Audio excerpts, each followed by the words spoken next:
No news. That's right. No news today. There's absolutely no news. Good morning, Ribert.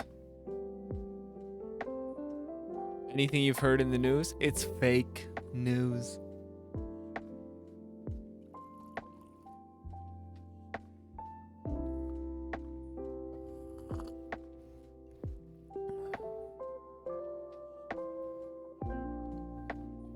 Good morning. Good morning. Well, obviously, there's a little bit of news because the Donald has been indicted. Does this mean anything yet? Probably.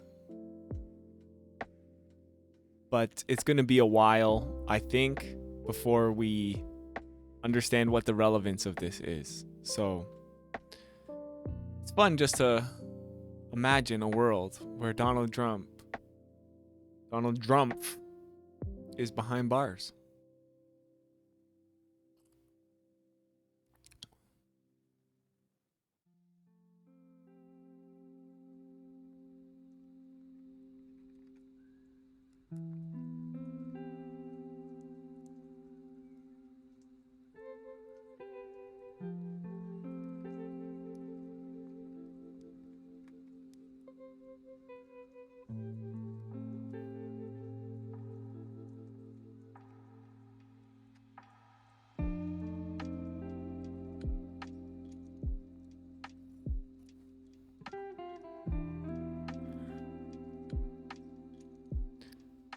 See him in an orange jumpsuit, then it'll be hard to distinguish the difference between his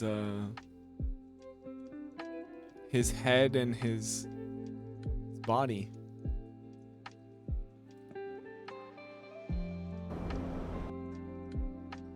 All right, I got some flow here. I think this is kind of cool. Little ocean vibes.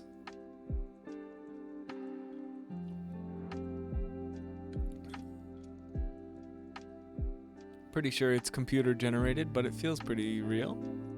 Might be real.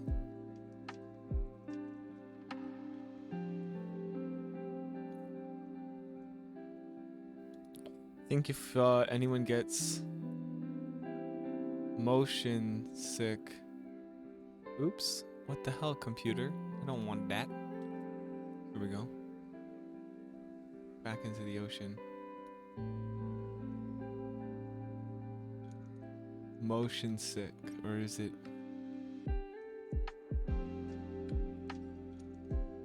MS?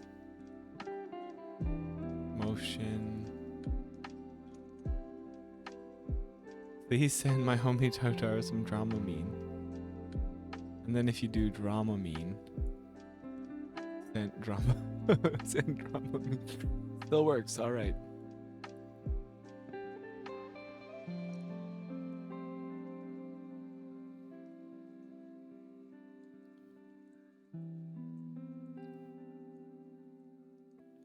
We got little chat badges. So cute.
This is for the homies.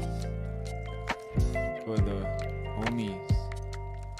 Yo, this is for the homies feeling seasick.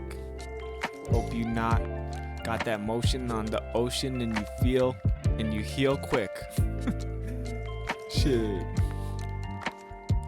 Thought I was feeling good, but I'm feeling shy. Trying to live it once, do or die. Could we take a moment, blow a little weed, get the people high.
Feeling okay, Ribbert? Are you getting seasick?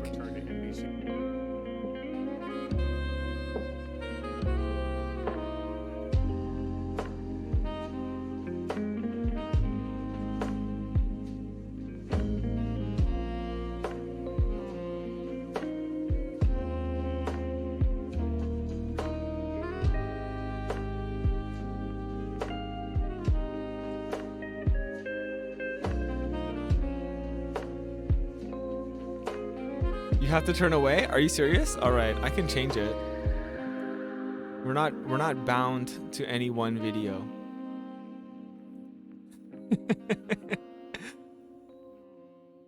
Here. We can be a little more chill. Better?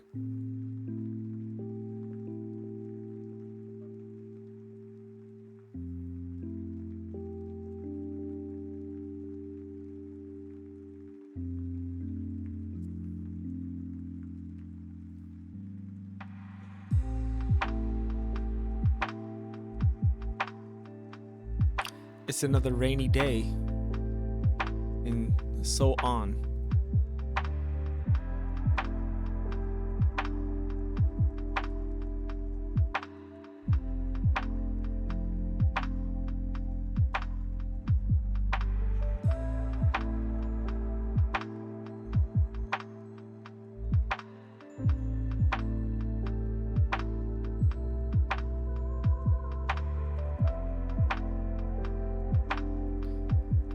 Hey, what's up, Pierogi Platter? Happy Friday. Hope you got your black coffee. Or however you like it.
Hey, V from TO. Happy No Pants Friday. That's, you do you. I'm personally wearing several layers of pants. Is this actually a real day? Is this one of those like made up holidays that they have?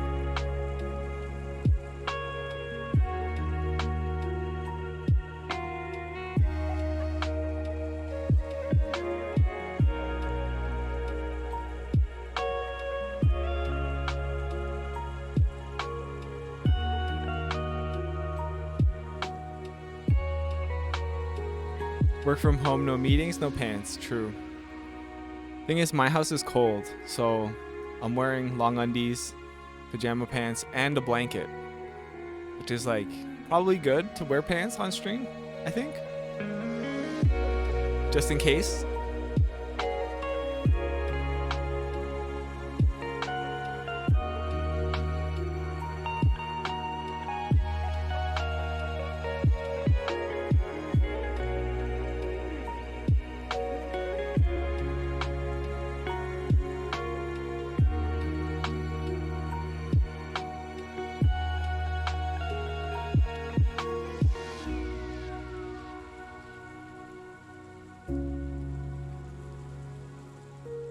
First Friday in May. Is this fake news? It's not No Pants Friday? Wikipedia says good. All right, good thing we got our best fact checkers on it. Thank you, Ribert.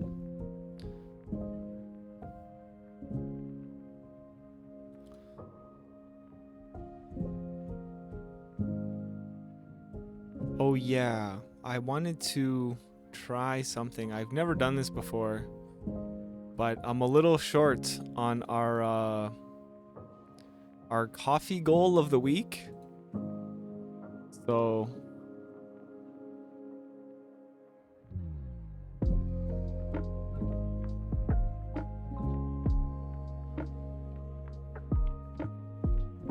I'm gonna try to hit the goal today. We're 35% of the way there, which is pretty good still. But you can pin a message, which I've never done before.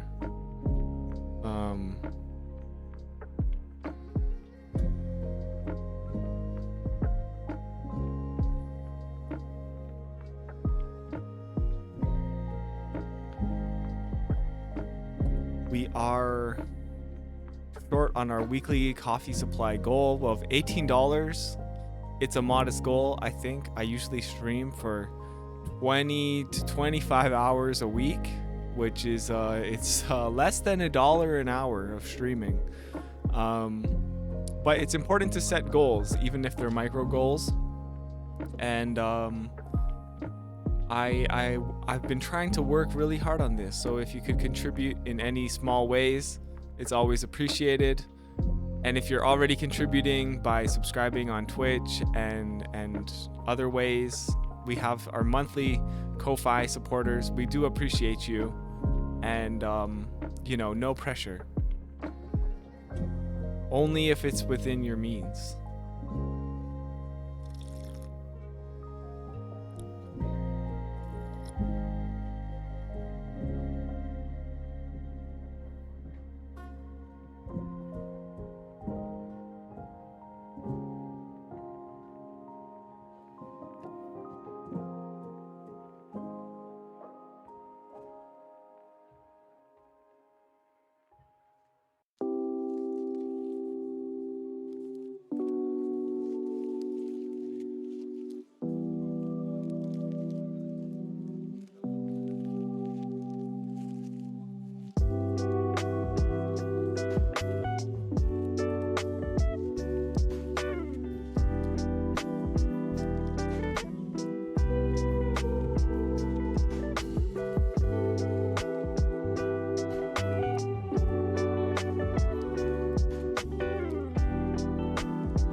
minimum wage is going to $6.55 for real in Ontario.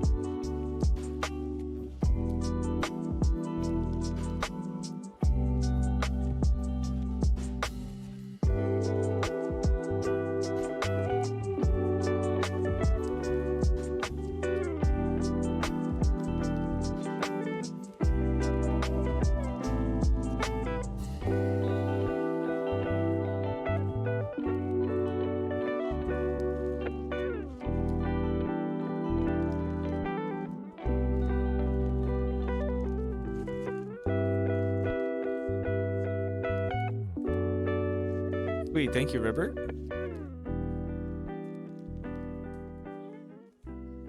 October 1st. Let's go. It's not high enough, not even close, but I guess better than nothing.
As somebody who works for no wage, I'm happy to hear that the minimum wage is increasing. To hear that the minimum wage is increasing.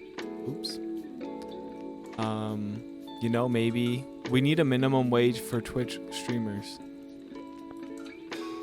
Twitch for micro streamers who just doing a lot of this work for free.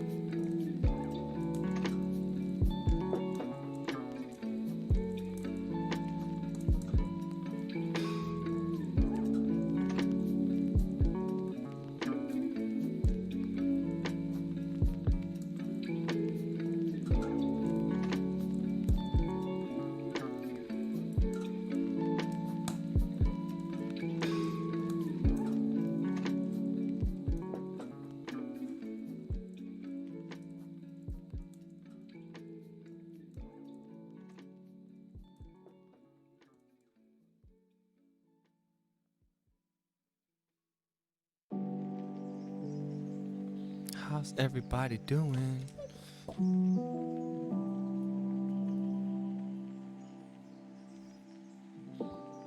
Good morning. Happy Friday. Friday.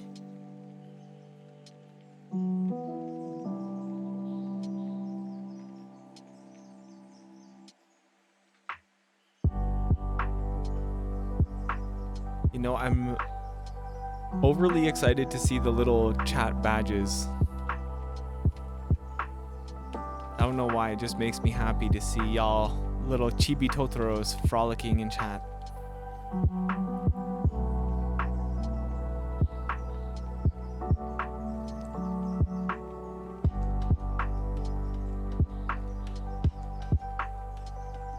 Go forth and multiply, my little chibis.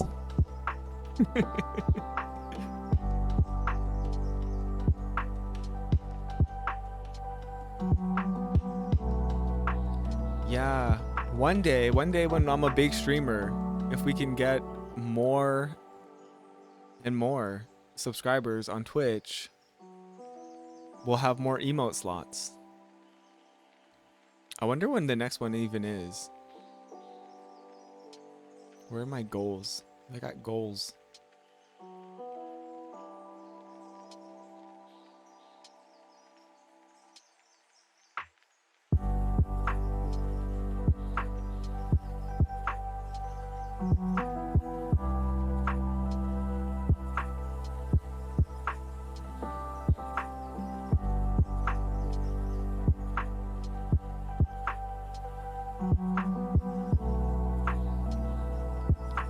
How do you get a new badge? I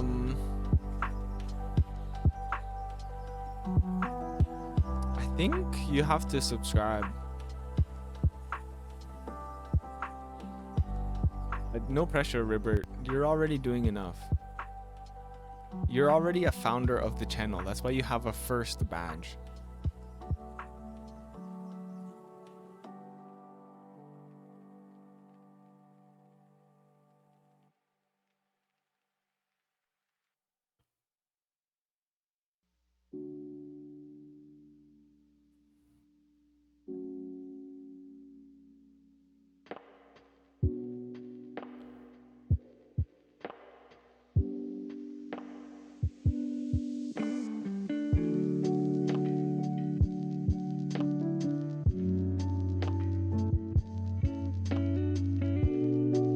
You get subscription privileges with a mod badge, just not a sub badge.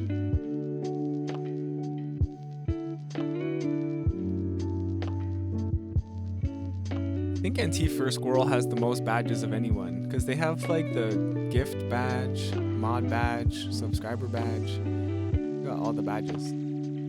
I think you are, but since you're a founder, you get the first badge instead of the Chibi Totoro badge.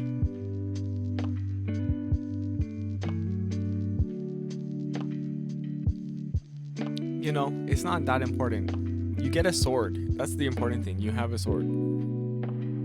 You're number one. You're literally number one, Ribbert. You're like literally first. Of all the comments in all the comment sections, you are first. Ribbert808, first of your name. Let the algorithm bless you on this holy of days, on the indictment of Orange Cheeto Man.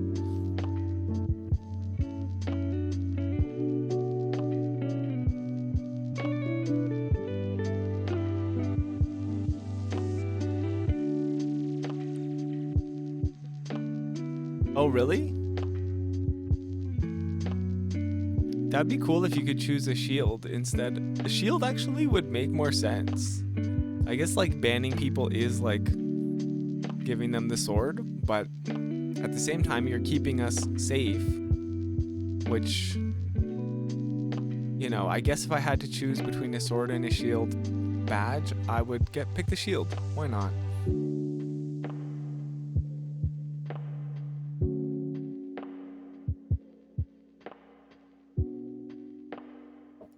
know what's kind of funny? I feel like at my current rate of streaming so much and posting so many YouTube videos, I'm probably costing Twitch and YouTube money at this point.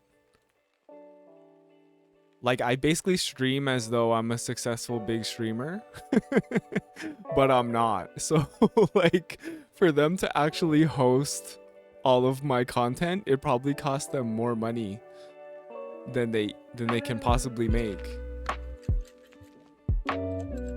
which is fantastic.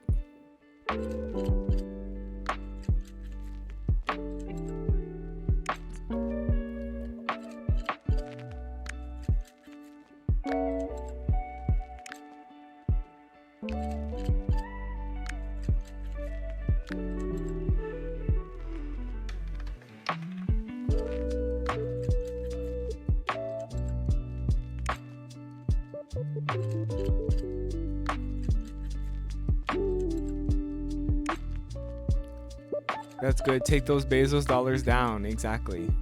I'm just a burden to Daddy Bezos, you know.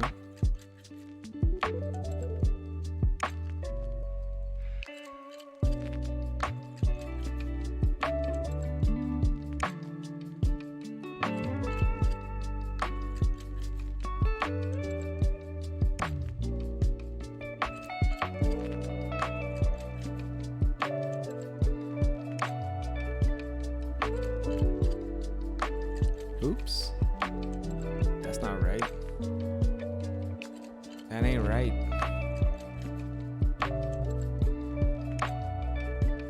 Huh?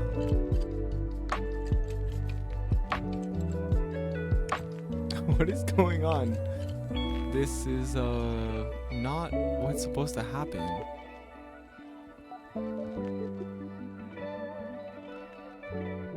Did I paste the wrong? Okay. Definitely did this wrong.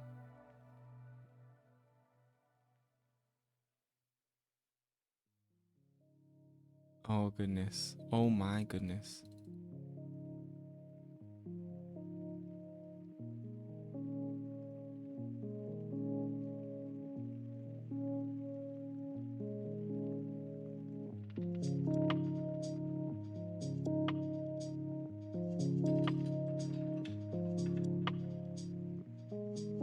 There we go.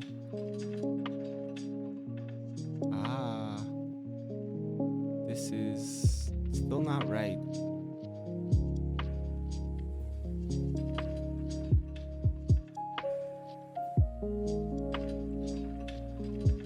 Oh my goodness. They're not messing around. What an ugly little thing. Why did they make it like this?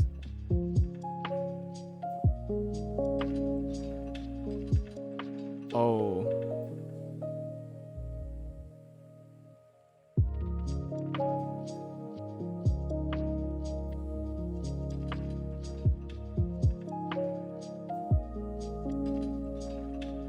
There we go.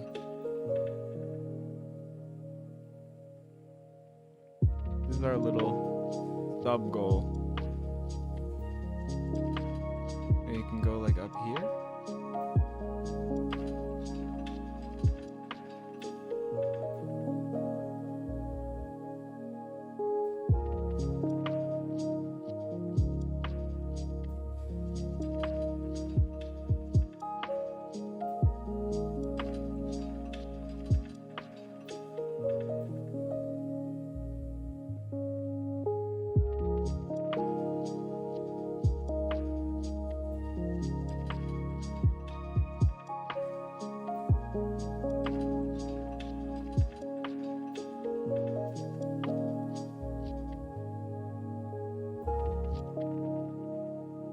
There we go.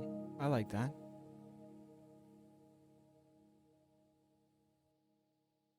Saw one billionaire got offended by being called a billionaire. How dare you? How dare you,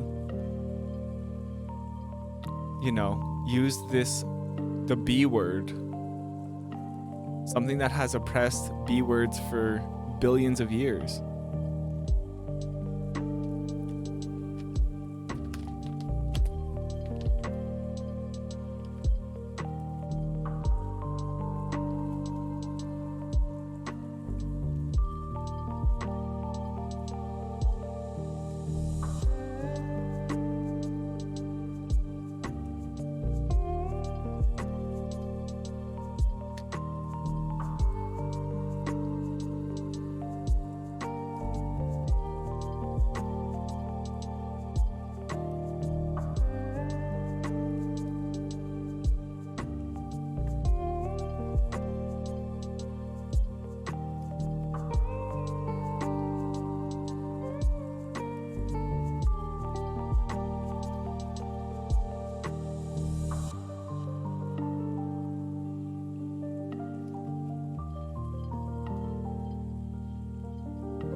oligarchs is more accurate. That is true. I do like that. It's funny because we only refer to like Russian billionaires as oligarchs, but they're all oligarchs.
Guilty. Donald Trump is guilty.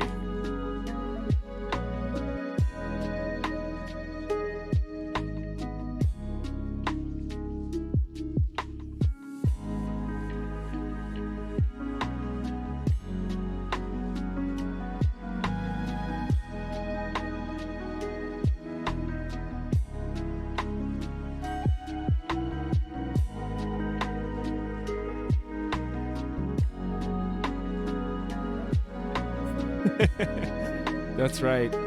That's what this pond is filling up with right now. This is a live Republican tears cup being filled up. Look how quickly it's filling up.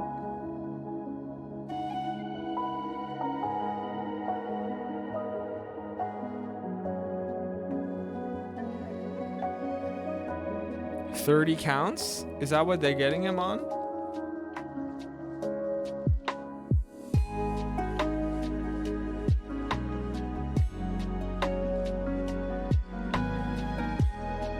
I don't think Donald Trump can even count that high.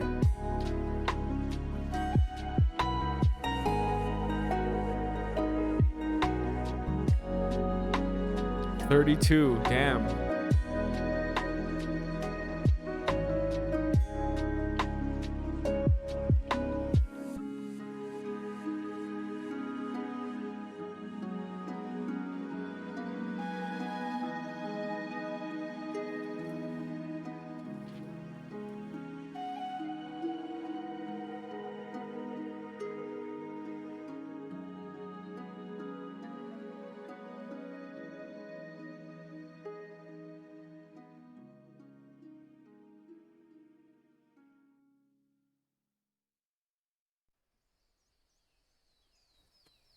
So peaceful. Can you run from president from jail?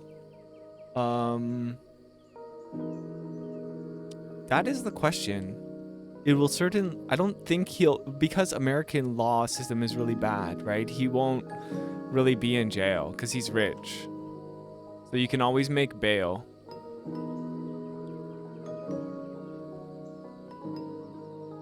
My guess is like he'll get maybe tied up.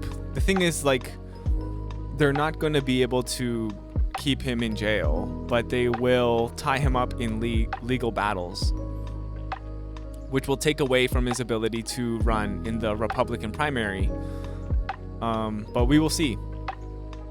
Too expensive and complicated to incarcerate Trump? Yeah. Like, you need to get him...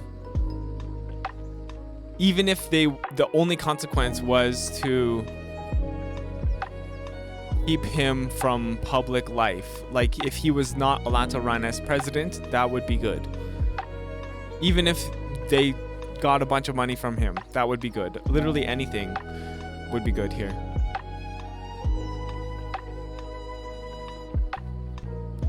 Why would he fly to New York?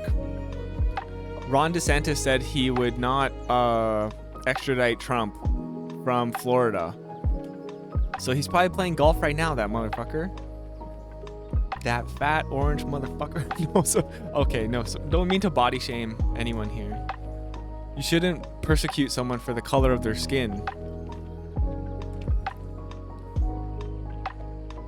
Even if it's a spray-on tan.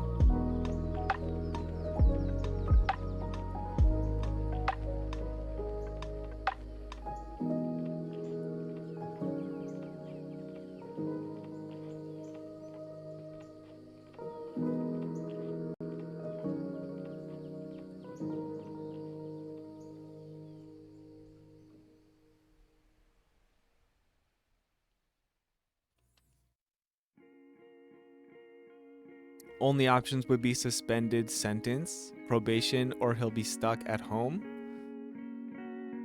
Yeah, he'll be what, stuck in Mar-a-Lago? Good riddance, I guess. Like, poor guy. The other thing that will probably happen is Joe Biden will pardon Trump because Joe Biden's weak.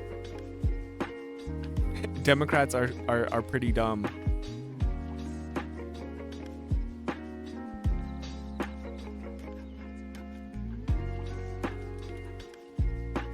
Power protects power. Biden can't pardon Trump. It's a state conviction. True. Well, they could lead to... The thing is, it might open the door for other convictions as well. Like, this conviction might result in something, but if, for example, now that the floodgates are open to hold presidents accountable, we might see more claims. We'll see.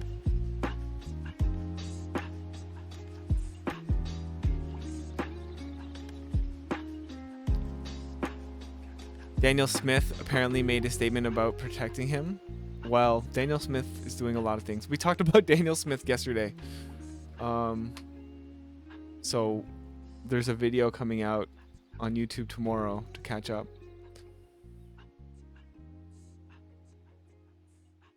Smith is special. This is true. Daniel Smith is an idiot. Like, why would you stick your neck out for an American politician? I guess in Alberta maybe you do have something to gain.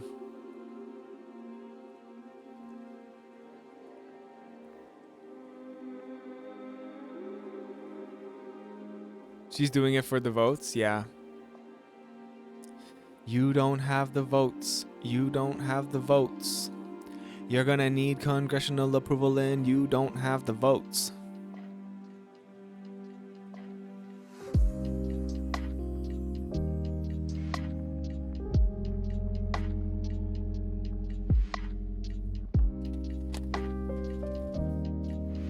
These are also Make Canada Great Again tiers. True. Save Canada.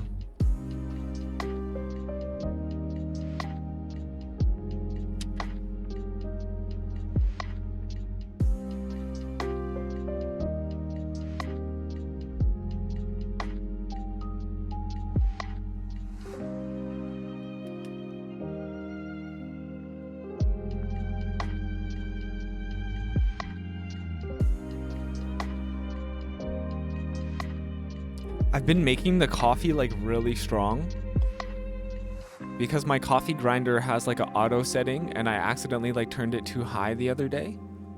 And usually I just like pour the full amount of ground coffee into the French press. And then I've realized like, ooh, super strong coffee. Why didn't I think of this before? So it's like not even 9 o'clock and I'm like super wired. Super woke even.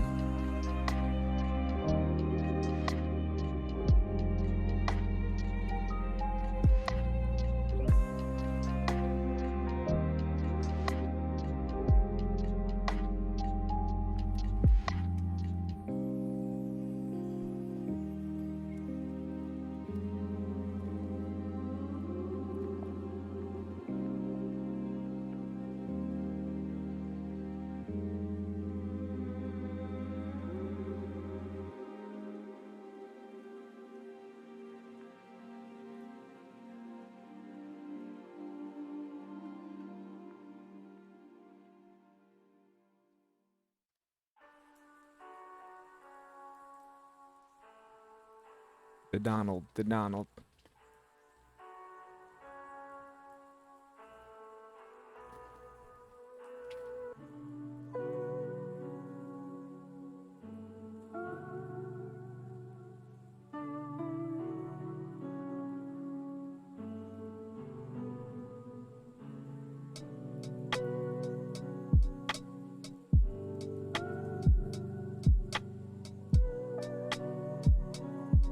Hey, look at this Peterborough News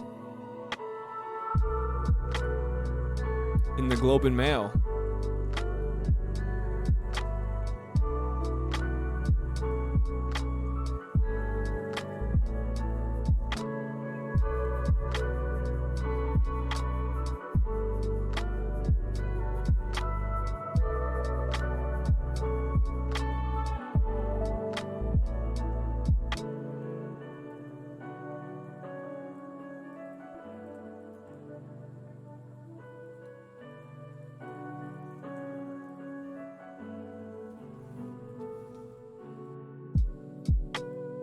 Because they're sleeping. That's why, Ribbert. They're sleeping on it.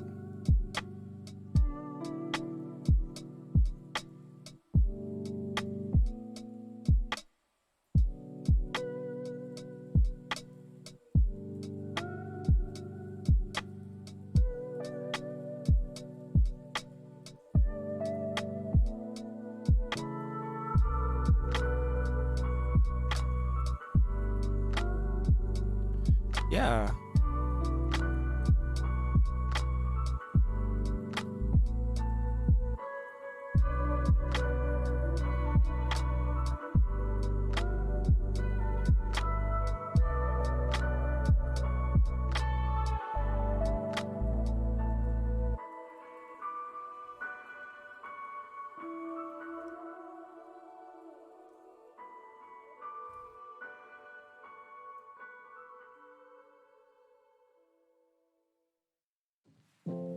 Love canoeing and the museum is important, but there's a housing crisis. Yeah, I know, but I mean, it's like you can't solve all the problems. This is just it's not even from government funding. It's a angel investor. So, you know, tax the rich. Do they have a Mr. Canoe Head canoe? No, actually they changed it just to Canoe Head. No Mr. or Mrs. anymore. You know, the right wing was raging. It's a gender neutral Canoe Head now. The donation would help TikTok or the unhoused. True, well, we can fund those. Maybe we'll have other angel investors. Imagine donating that to a community service. Well, I don't like why is everyone hating on this? This is good news. This is like good like for indigenous history as well. I don't know why everyone's mad about this. This is like otherwise the Vatican is like holding on to all these canoes. So fuck them. We need to take the wins when they come. All right? We can't be like there's enough problems. We can try to just solve more than one. I know. I'm just saying, let's take the W's. Let's not there's like no good news, you know? Let's not hear some good news and be like, well, have you heard about all this other bad news? Yes, we have.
There was a fire in your community and they only want 5K to help vulnerable displaced families. I think that was on my mind. I'm very happy for the donation to preserve indigenous culture. I know.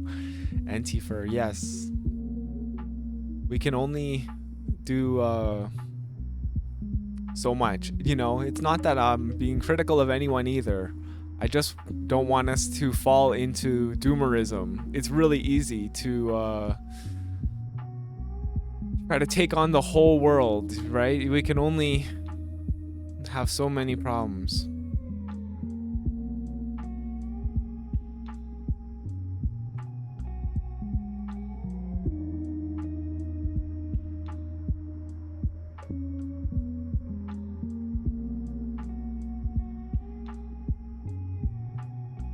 Hey, good morning. Happy Friday, my Martin. Hope you're having a wonderful start to this indicting day. Change your community. That's all we can really do at the end of the day. That's all we have power over, is changing our environment. Which is why I'm excited about the Canadian Canoe Museum receiving $1.77 million donation, because that's my community.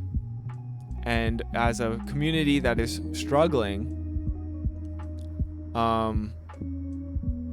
the Canadian Canoe Museum, being something that exists in Peterborough, Ontario, is going to be good for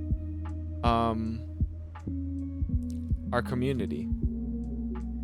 We don't really have much going for us. Yes, we need to invest in arts and culture, for sure. That's what City Council needs to realize, is that arts and culture could be like our main industry here. We don't really have any other industries. So let's make Peterborough that place, you know?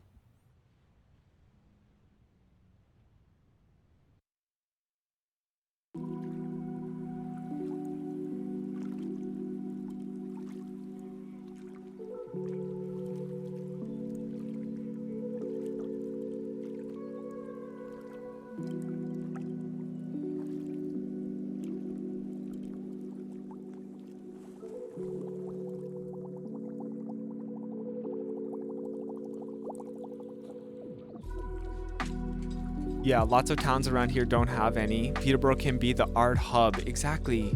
And then, like, you know how many people from Toronto would be like, oh, Peterborough has some cool arts and culture stuff going on. Why don't I go there and live there? Like, like, I don't know. It's really frustrating. I guess, like, what am I going to do? Run for city council?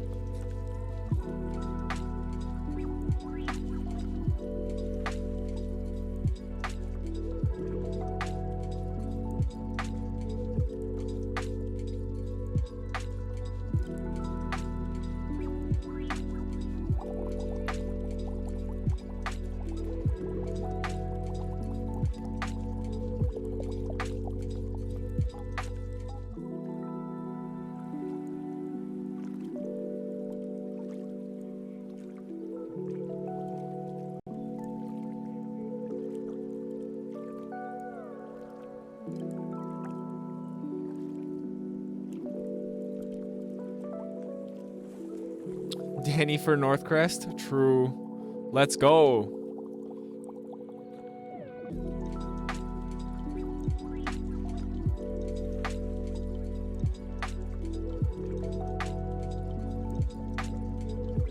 I wish they didn't cut down trees. Yeah.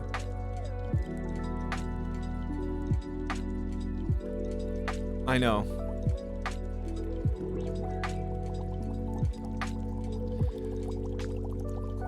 Danny, Taro. For mayor. You know, if I could stream every day and be the mayor, that'd be great. Imagine waking up every morning and streaming with the mayor of your city. That'd be so funny. Be like, hey, what problems are you having? Let me know in chat.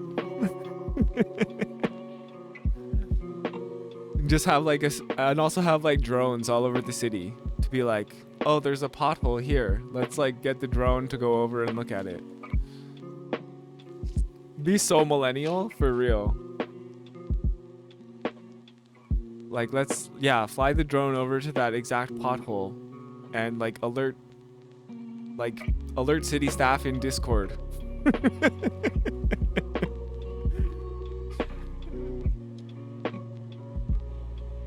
That'd be so awesome, actually. Like, imagine seeing like the infrastructure get like fixed in real time.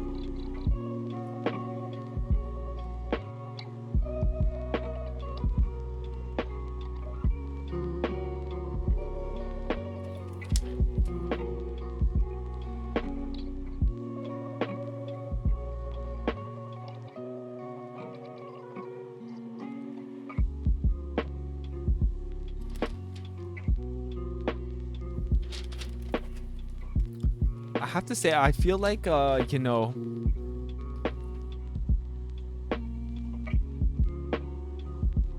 I feel like I'm where I need to be. And I feel like that is a very good feeling. I was telling my friend yesterday, just catching up, that I feel like streaming and being a content creator is what I need to do, because it is like, in a way, investing in the best version of myself, you know?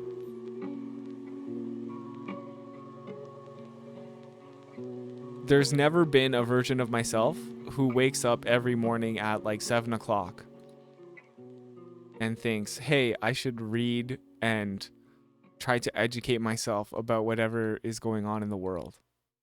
You know, and I feel like if I can continue down this path, it is a path towards being the best version of myself until the scandals hit you. What scandals? Is this a veiled threat, my Martin? What are you trying to say? You're saying you've dug up some dirt on me?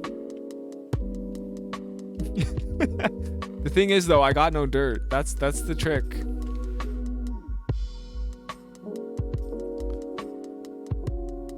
I guess they could manufacture a scandal. It's been known to happen.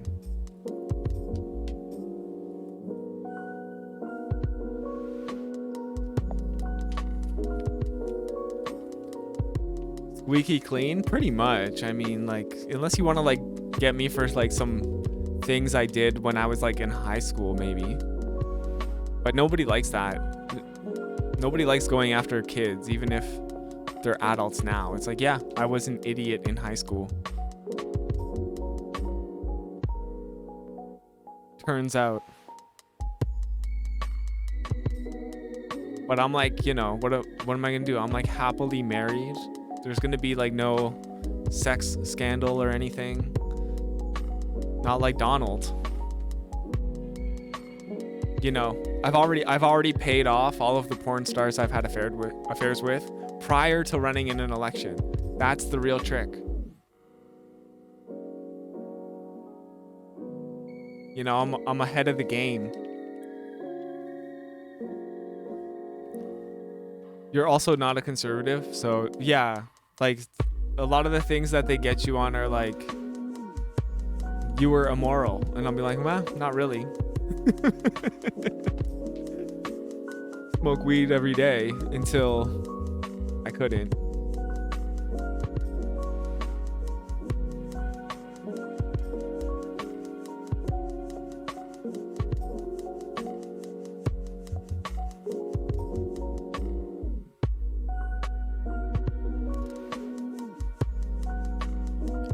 My homie to mayor, my homie to Taro, my homie for mayor. Yo, that's actually not a bad slogan. For real. Imagine that. Like, I could like try to like change the entire political landscape with like some modern internet branding. Yo. That means I can lie here and relax while my strength comes back to me. Damn. 12 months in a row, Angel Riot. That's got to be the first. That's a 1-year subscription. What's up, boss? Boss. What's up, boss? Thank you. Are you like the owner of Hasty Mart in Brampton? Why are you talking to me like I'm the boss? Need to get some posters made? Yeah. We should just run a fake campaign. Like there's not even an election on the horizon.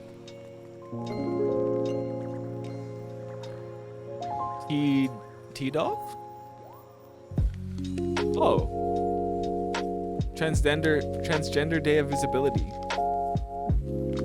Wow. Transgenders, make yourself known in chat. Make yourself visible.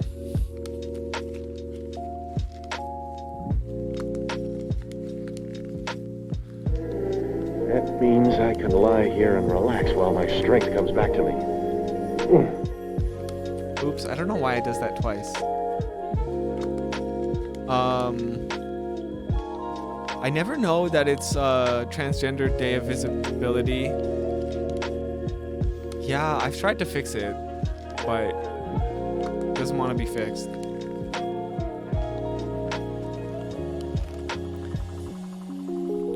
I never know it's Transgender Day of Visibility until it's the day of. I mean, which is okay, because sometimes these days just become like virtue signaling affairs for people like on Instagram, you know, and it's like if I planned out my content, it might not feel very organic. It's the same day every year. I could know then in advance. That is true. In my defense though, you know, I'm not big on Christmas either. And that's the same day every year.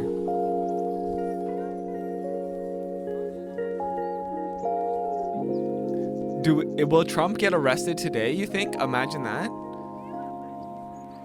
If Trump gets arrested on Trans Day of Visibility, you think the right wing will lose their mind? They'll be like, it's a deep state plot.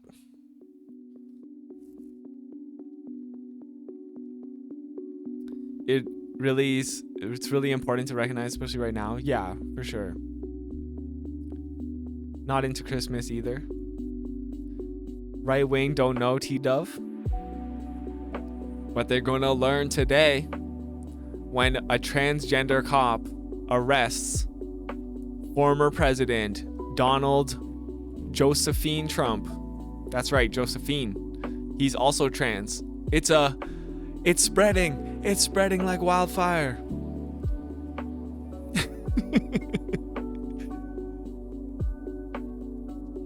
Yeah, happy T-Dove.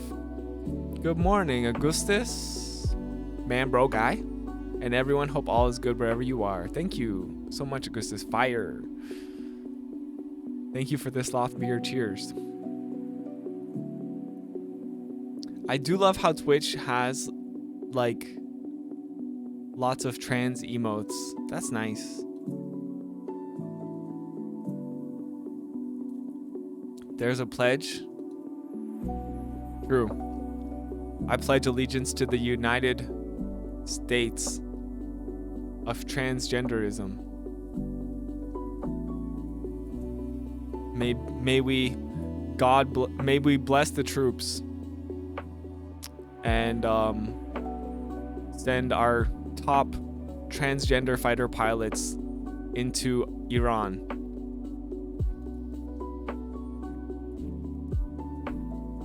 I'm kidding, obviously.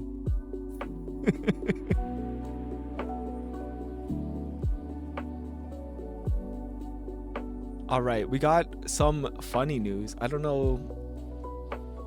Pierre Poilievre is accusing the Liberals of censoring debate on Bill C-11.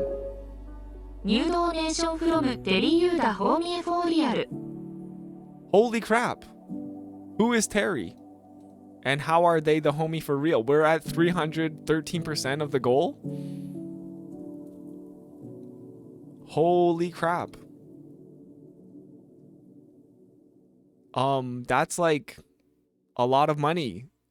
Who is donating this? Terry, thank you so much. Terry, you the homie for real, Terry. Holy crap, that's like $50.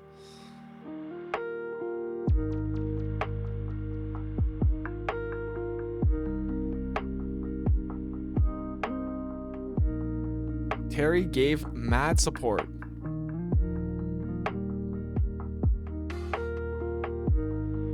Thank you so much, Terry. I'm just like blown away. Yeah, shout out to Terry, whoever they are, wherever they are. I think there's someone I know on Twitter named Terry. Like, Terry. Who do I follow on Twitter named Terry? I'm trying to just figure out who this is.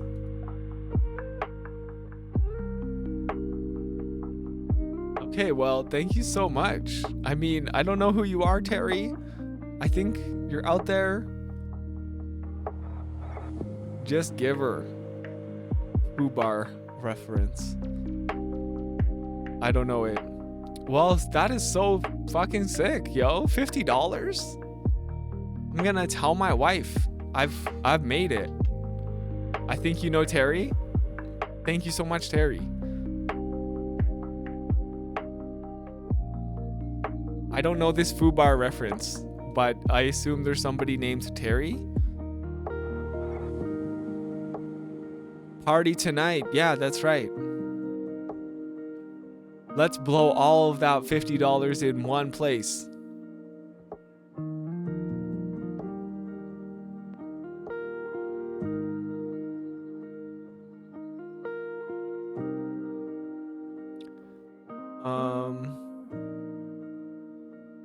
Thank you so much, Terry.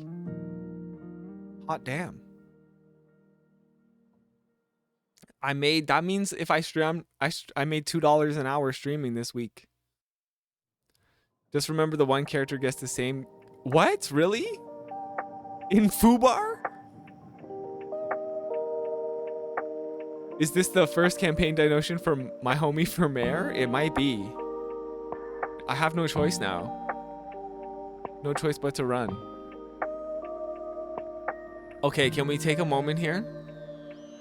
Can we take a moment and acknowledge Pierre Poilievre holding the 1984 holding the 1984 in question period? Why?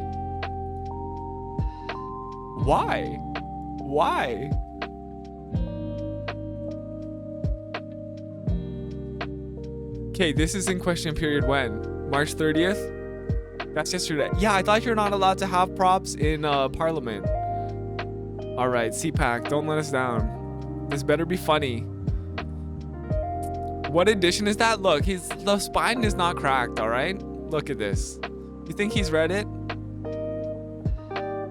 Oh wait, it is cracked. He's opened it to one page. You know?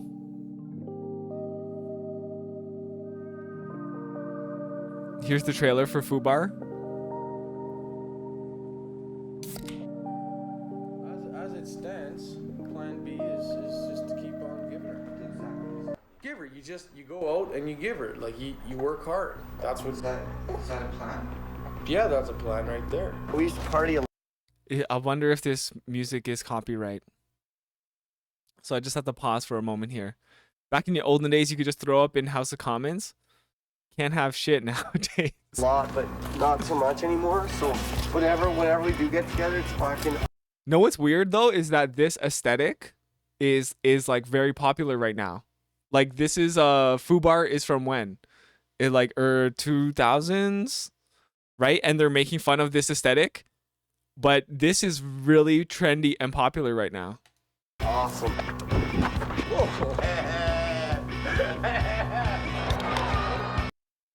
Oh god, this damn music. This music gonna get me copyright struck. Now that I put the VODs onto YouTube, I have to be a bit more careful.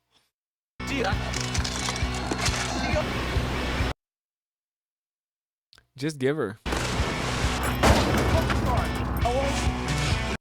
2002. Right, that's so funny. Cause like this, they're making fun of this style, which is what, like 80s grungy, long hair, mustache look. But that's like every popular YouTuber now is like looking like that.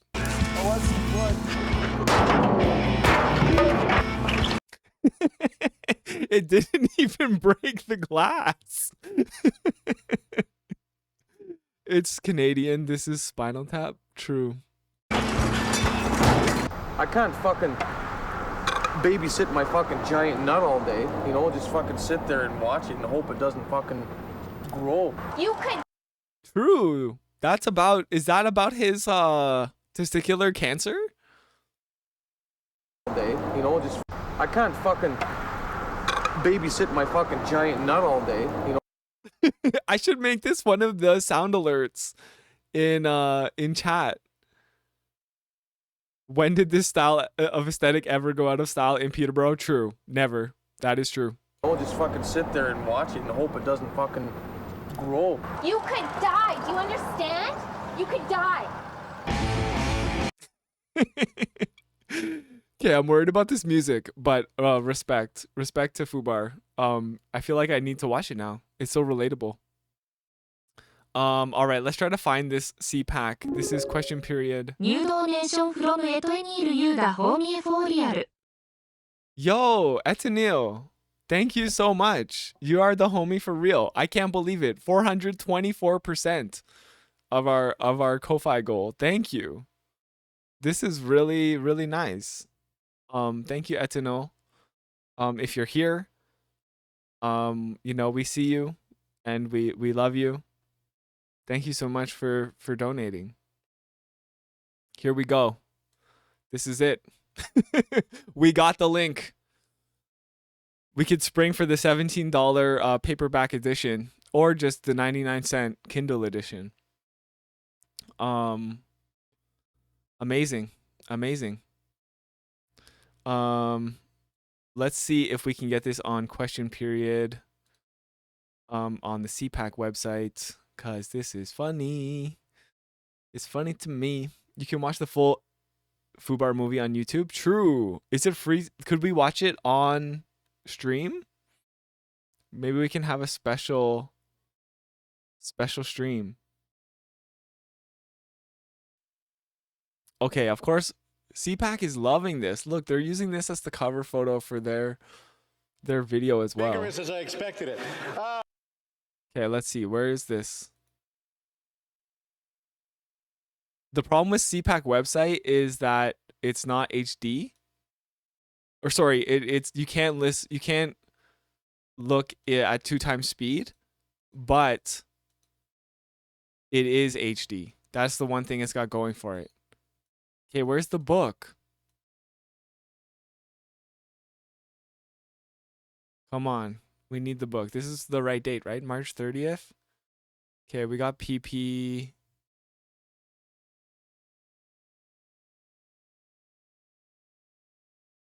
Throw the book at him. There he is. Where's his book? Looks like there's a little exchange here, but no book. Come on, PP.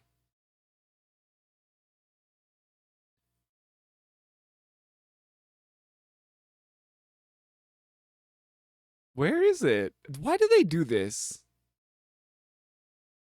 Just show the funny part. Just like, this is why, just put timestamps, damn it.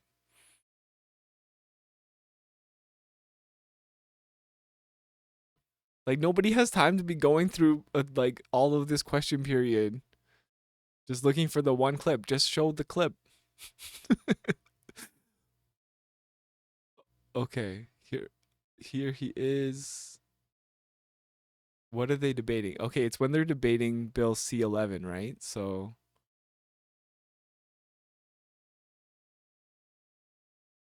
he's not holding the book in any of these clips.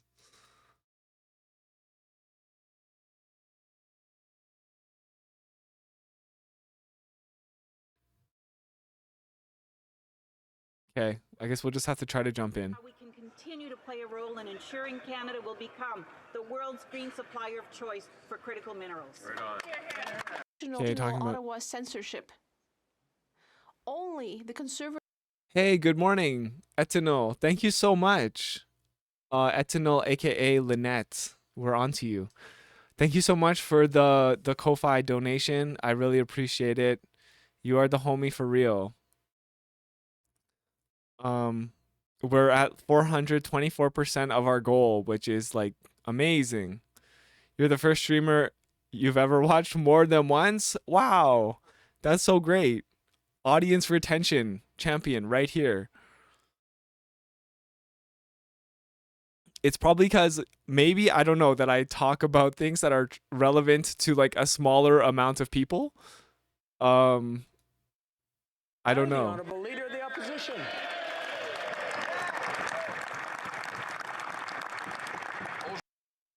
Also, the subtitles on this site are really bad. Today, the government acted in an unprecedented way. It is censoring debate on a bill that itself would censor what Canadians can say and watch online. That will give these woke people in Ottawa the power to control Quebecers.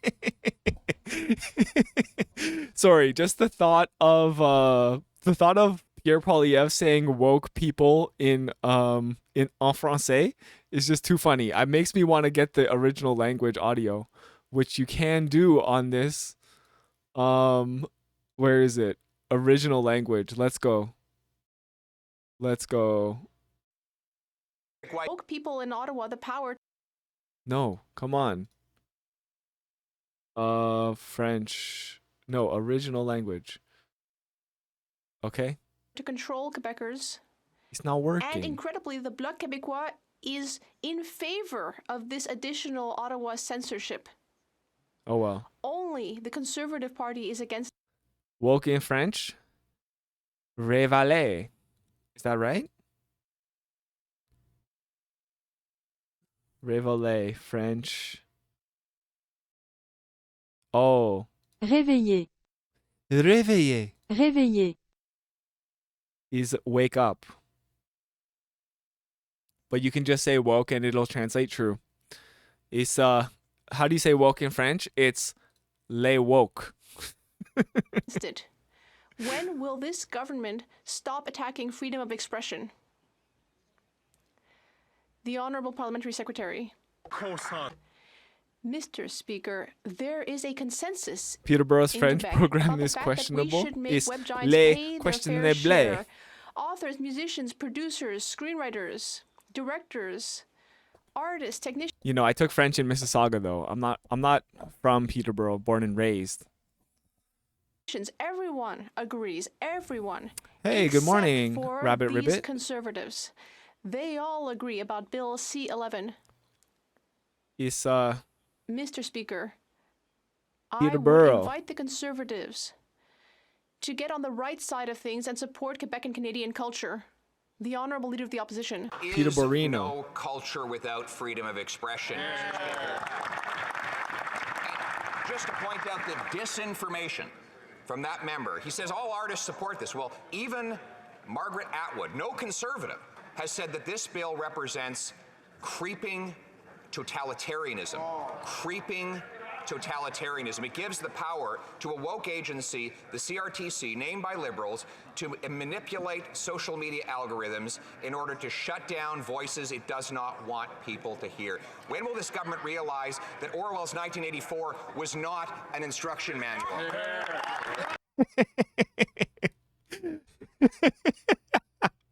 Sorry, I don't know. It's just too funny. He's like, it's not an instruction manual. It's not? Wow. It's like imagine you saw Pierre Trudeau reading like a totalitarianism for dummies book, The Honourable Parliamentary Secretary to the Prime Minister. Mr. Speaker, these are the same old talking points from the Conservative Party, and it happens to be the same talking points of big tech. Mr. Speaker, why?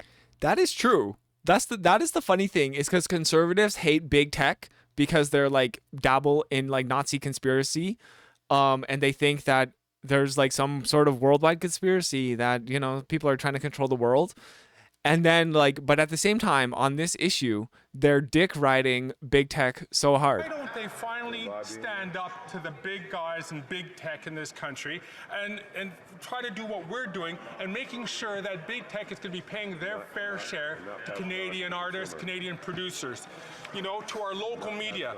But instead of standing up for Canadians, these folks are standing up for the Googles, etc. Mr. Speaker, I ask them to come onto the right side and please support Canadians and people who produce these content.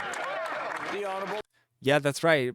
Let's support my homie Tutaro stream, okay? Let's force the Twitch and YouTube algorithms to push my content out there. Leader of the Opposition. And therein lies the problem. The government will get to decide what is the right side of the debate and shut down everyone they consider to be on the wrong side. Let's be clear, this bill doesn't hurt.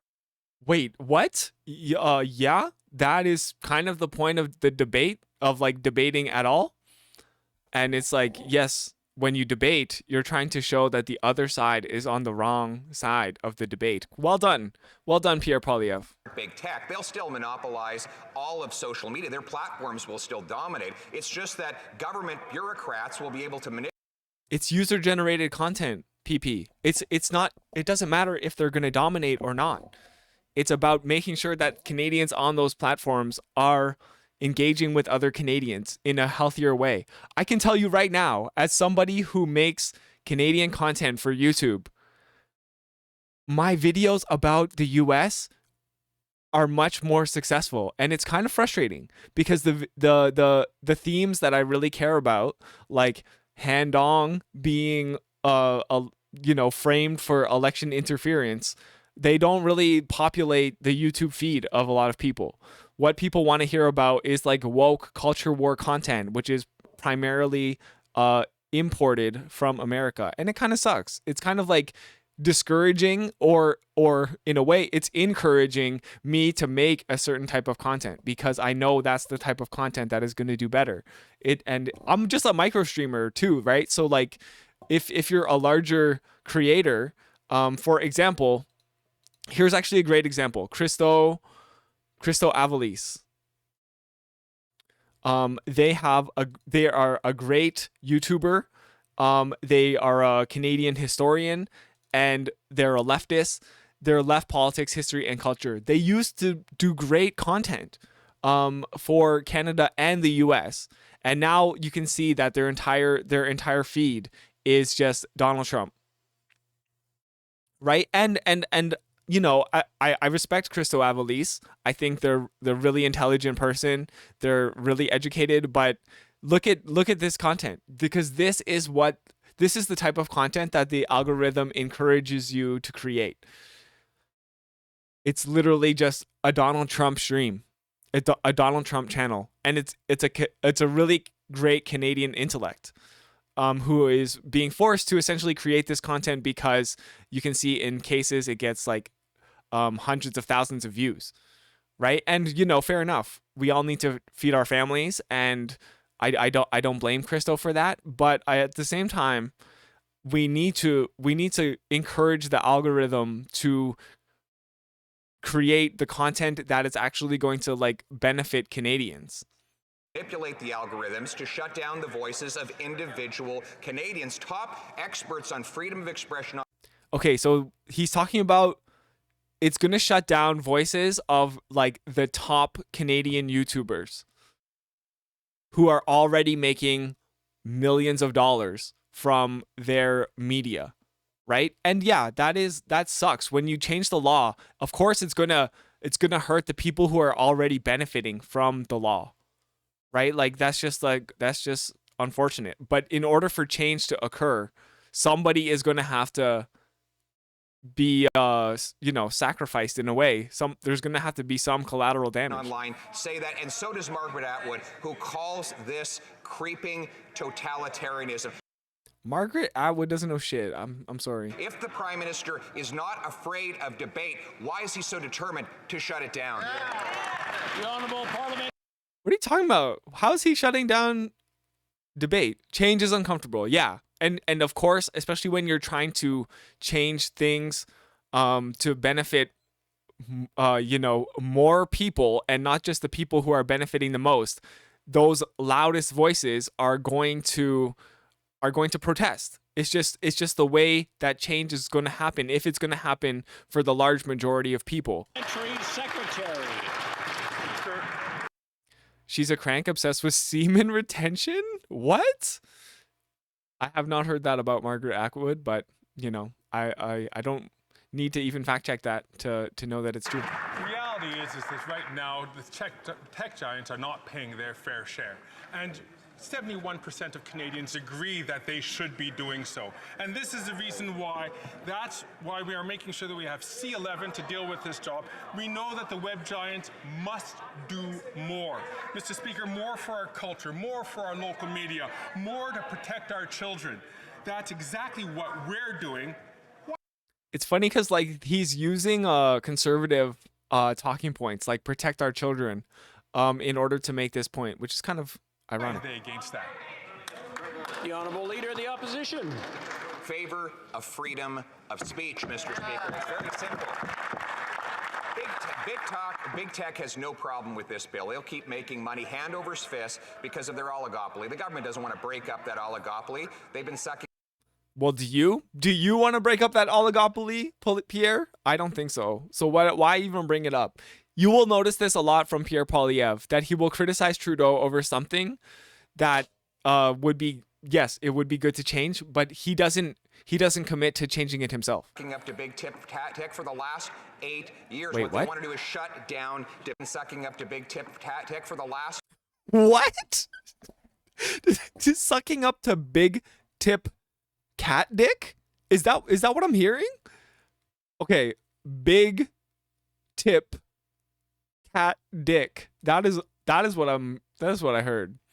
8 doesn't want to break up that oligopoly. They've been sucking up to big tech for the last. Big tip cat dick. They've been sucking up. They've been sucking up to big tip cat dick for too long. Last, the government doesn't want to break up that oligopoly. They've been sucking up to big tip tech for the last.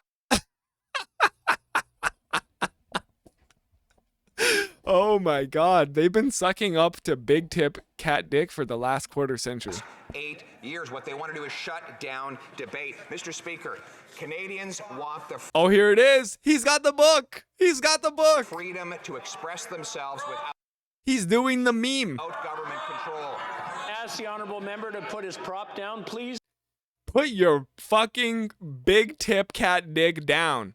Take the big tip cat dick out of your mouth, PP. I think he's been around long enough to know what a prop is. I don't have to explain it. The Honourable Member has 7 seconds left. Put your big tip cat dick away. It is a book, and it's still legal, Mr. Speaker, at least for now. When will the government...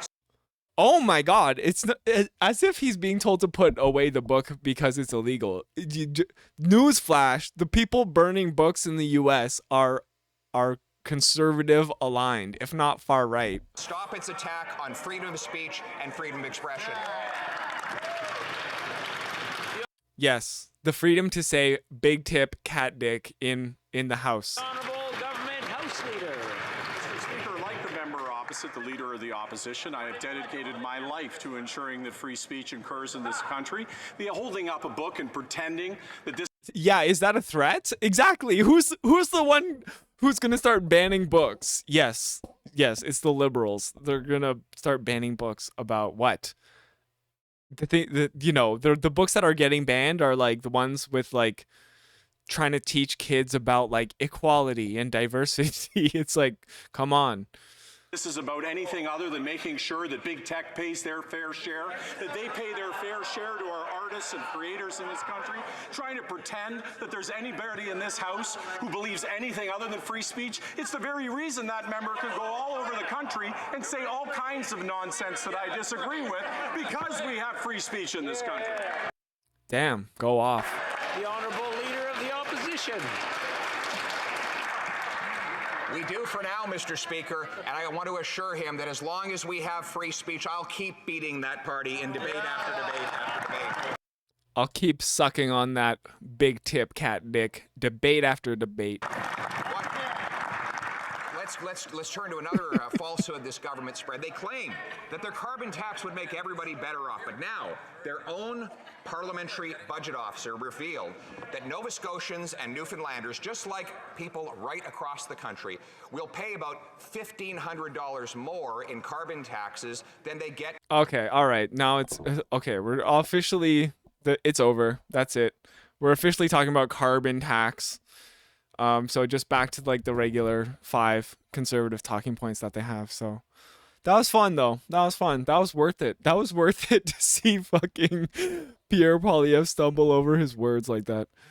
I have to jump into a meeting soon, and I'm for sure going to bring up big tip cat dick. Yes. It should be at the tip of all of our tongues is big cat dick. Still want a PP remix? We'll do it. You know, the thing is that's like perfect material for like YouTube shorts. Which I need to get more into like remixing content in that way. I wasn't planning to even talk about this, but I feel like that is definitely going to have to be like its own YouTube video now because it was like way funnier than I thought. Yeah, have a nice weekend, Etanil. Thank you so much again for donating on Ko-fi. I really appreciate that. Also, if this remix goes on Twitter, please tag me. True. If you do shorts, should do TikTok too. Yes, absolutely. I was trying to get into it, but then I just like didn't have enough time, and you know, it's hard out there. It's hard out there for a one-man media machine such as myself. I do my best though. Could use a ringtone, cause I know when that big tip cat dick bling, that can only mean one thing. You can do it. Yeah, we're doing it. We're doing it. The thing is, I love doing it, so that it makes it a lot easier. Have to go. I'll be making jokes all morning. Bye. Okay, we'll see you. We'll see you next time. Thank you so much. You can always hang out and just do like work. And then it'd be like you're working, but you're also in the background lurking. You know, but you're free to hang out. But you know, yeah, it is hard. It will be hard to ignore the temptation that is making jokes in chat. So thank you so much again, Lynette. Work. Yeah, and we also have lurk if you're lurking and twerk if you're twerking. So do your thing, you know.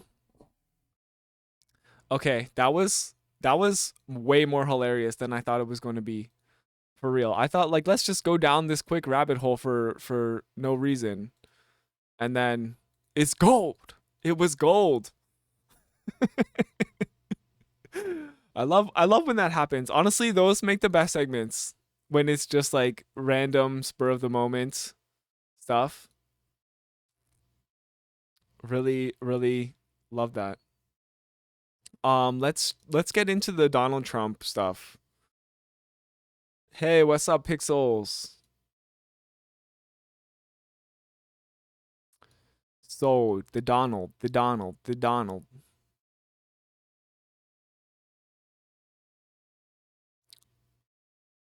finally, history is being made, and a former president is actually being held accountable for crimes that they have committed. And this is remarkable in a way because in the past, presidents have been able to get away with whatever they want, really. Like, the law has not applied to them. And not just for presidents, but also rich people in general. The American law does not equally punish people who are billionaires, or I don't even know if Trump is a billionaire at this point. He's probably lost about a lot of money, but he makes a lot of money from his grifting, you know? So sure, why not? Trump is a billionaire because billionaire is a slur, and we don't like Donald Trump on this channel, obviously, but we are really excited to see that he has been arrested under the law of New York State.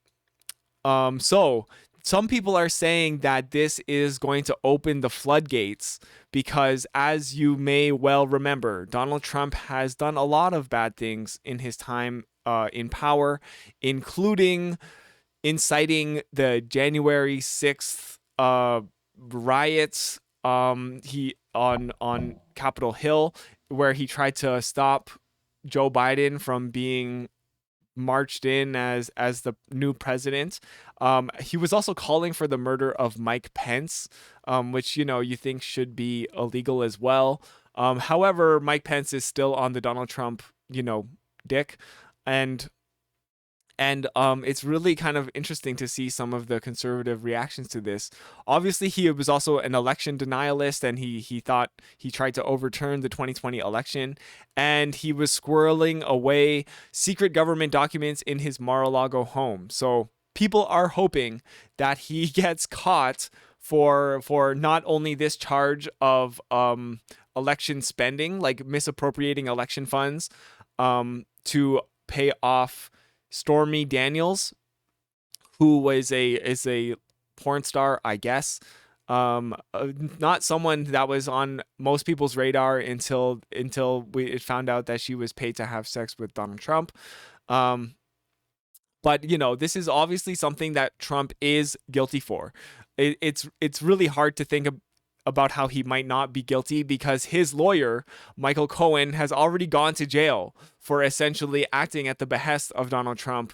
And Michael Cohen basically had to take the damage in order for Donald Trump to remain a free person. So it's really exciting. It's really exciting. And we don't really have news yet on Donald Trump being thrown into jail or anything like that. And a lot of people, they're not sure what's going to happen, but there are some kind of main arguments that people are making. Conservatives are saying that this is a political arrest and that, you know, nobody should be arrested for campaign misappropriation of funds. The thing is, when the argument against you is that you've misappropriated campaign funds for your political campaign, of course it's going to be a political arrest.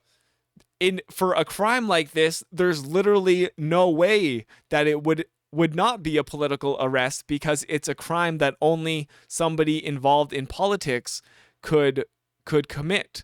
So of course it's a political arrest, and when you hear people saying this, you know, it's absolutely like ridiculous. It's like, yes, it's a political arrest. And you know what else? I would go as far to say that every arrest is a political arrest. All of law even is political because, you know, there's always a vested interest in upholding the law in so much as it pertains to politics. Just yesterday, we were covering how Danielle Smith, the premier of Alberta, was interfering with the law in order to get a known white supremacist domestic terrorist off the hook. And she was unsuccessful. She thought that she had powers like President Donald Trump. But little did she know, she lives in Canada. And even less did she know that Donald Trump now is making history, and he is the first president to actually be accountable for the crimes that they've done. So that's what other people are saying, is that, hey, the president is above the law. And apparently Richard Nixon is famous for having this quote about how when the president does it, that means that is not illegal. And, you know, that's kind of like obviously a silly notion as well. Hold on, my nose is running. So, of course, like famous Richard Nixon, who is not a crook, said that when the president does it, it does not mean it. That means that it is not illegal. So I guess this is why this is a historic moment, is because that notion might be changing. Now, I also just want to think about what would be happening right now if the tables were turned.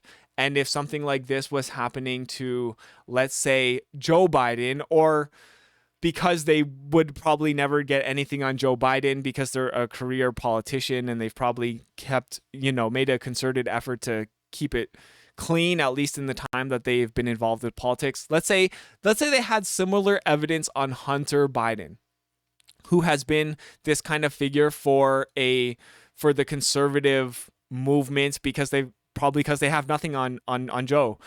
So they have to try to get at big dick Hunter Biden, who is famous for, doing drugs and having sex with prostitutes, which is apparently highly immoral. Whereas Donald Trump, who's paying off a porn star in this case, there's nothing wrong with that.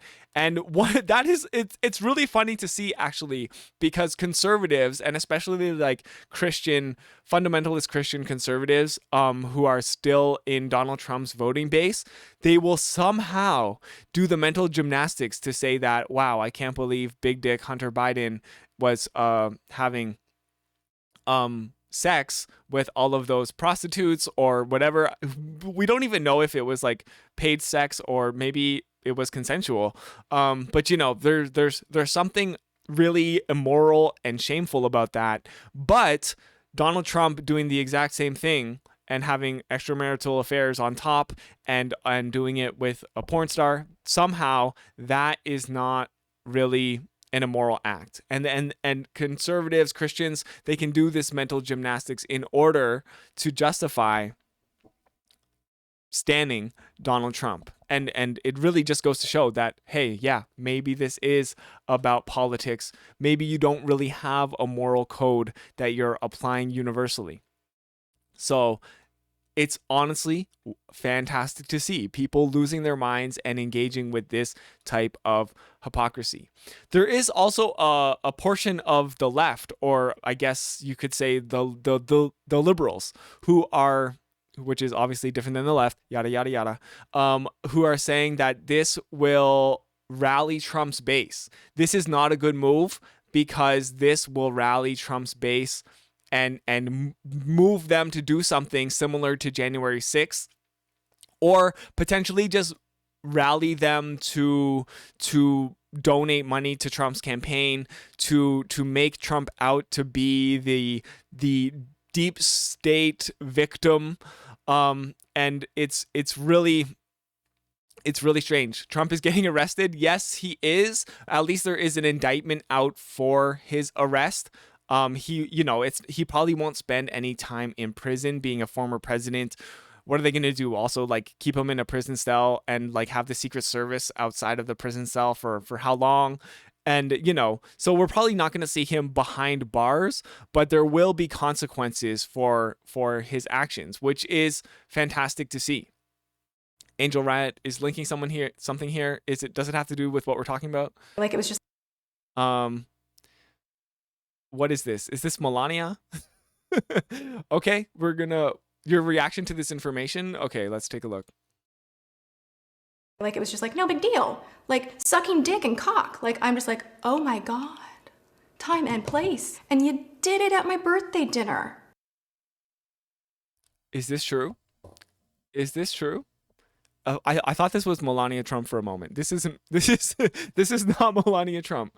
Oh crap. And I didn't even show it on screen. Okay, well, let's watch it again. Like, it was just like, no big deal. Like, sucking dick and cock. Like, I'm just like, oh my God. Time and place. And you did it at my birthday dinner.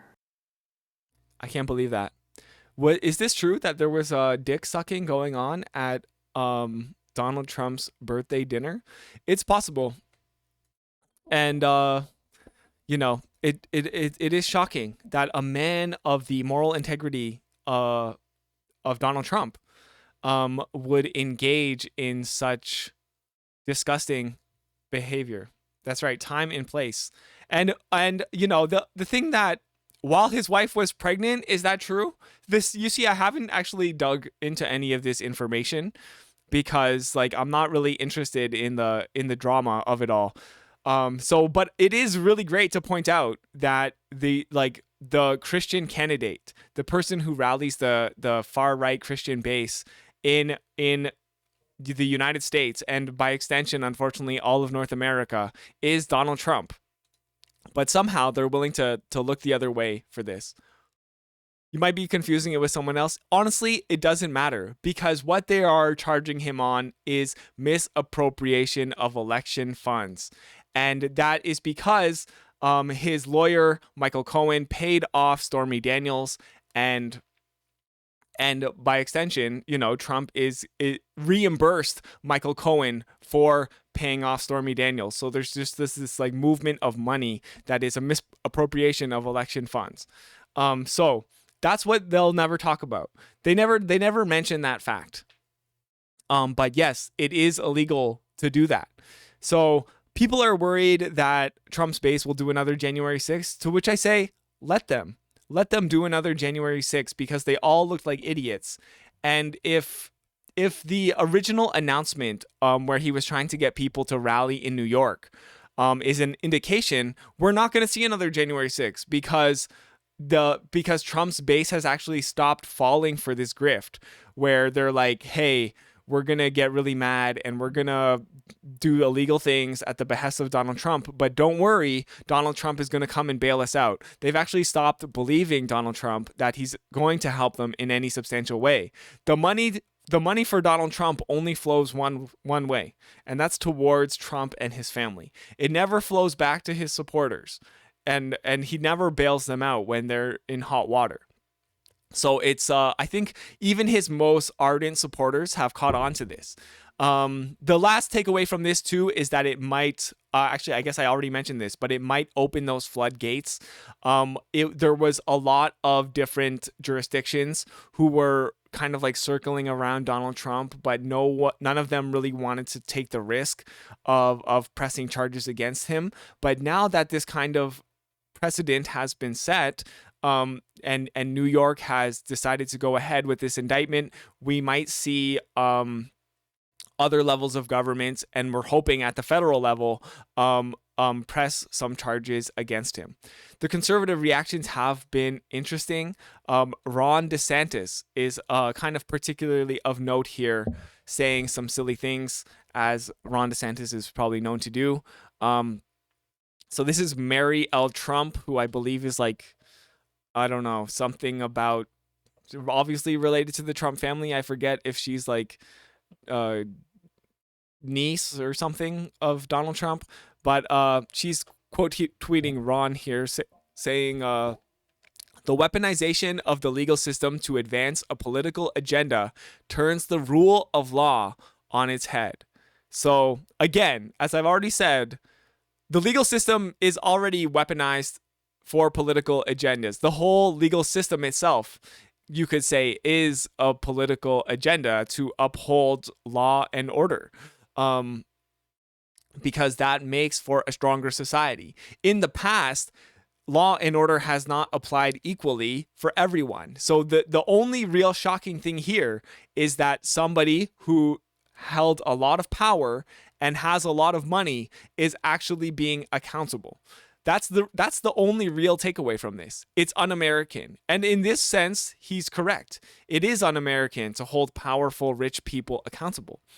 And it appears that we are in a new era of American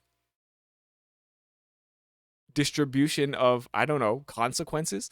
The Soros-backed Manhattan District Attorney has consistently bent the law to downgrade felonies and to excuse criminal misconduct. So this is obviously, like, I don't even know why Ron DeSantis had to throw this in, or should I say Ron DeSantimonious. I don't know why he had to put the Soros-backed Manhattan District Attorney thing in, except for the fact that he is here using Nazi rhetoric. If whenever you hear someone say Soros-backed, they are essentially saying that George Soros, who is Jewish, is behind all of these actions that happen in America, whether it's like Black Lives Matter or in this case, the Manhattan District Attorney.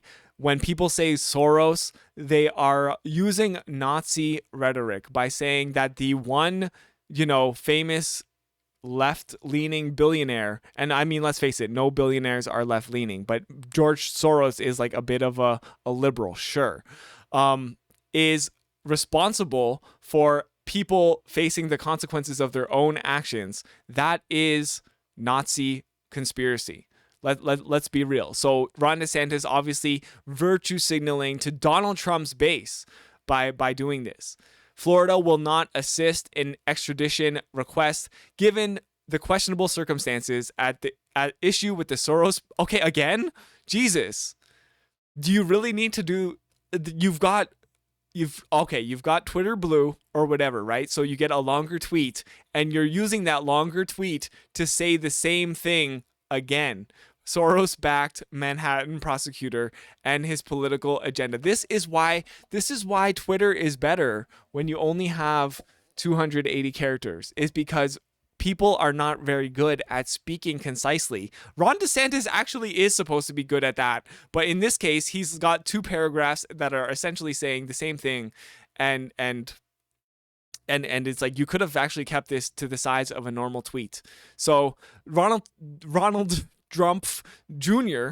is here also making a statement saying that this is like communist behavior. Kind of interesting. I was proven even more right than I would have ever imagined because it is true.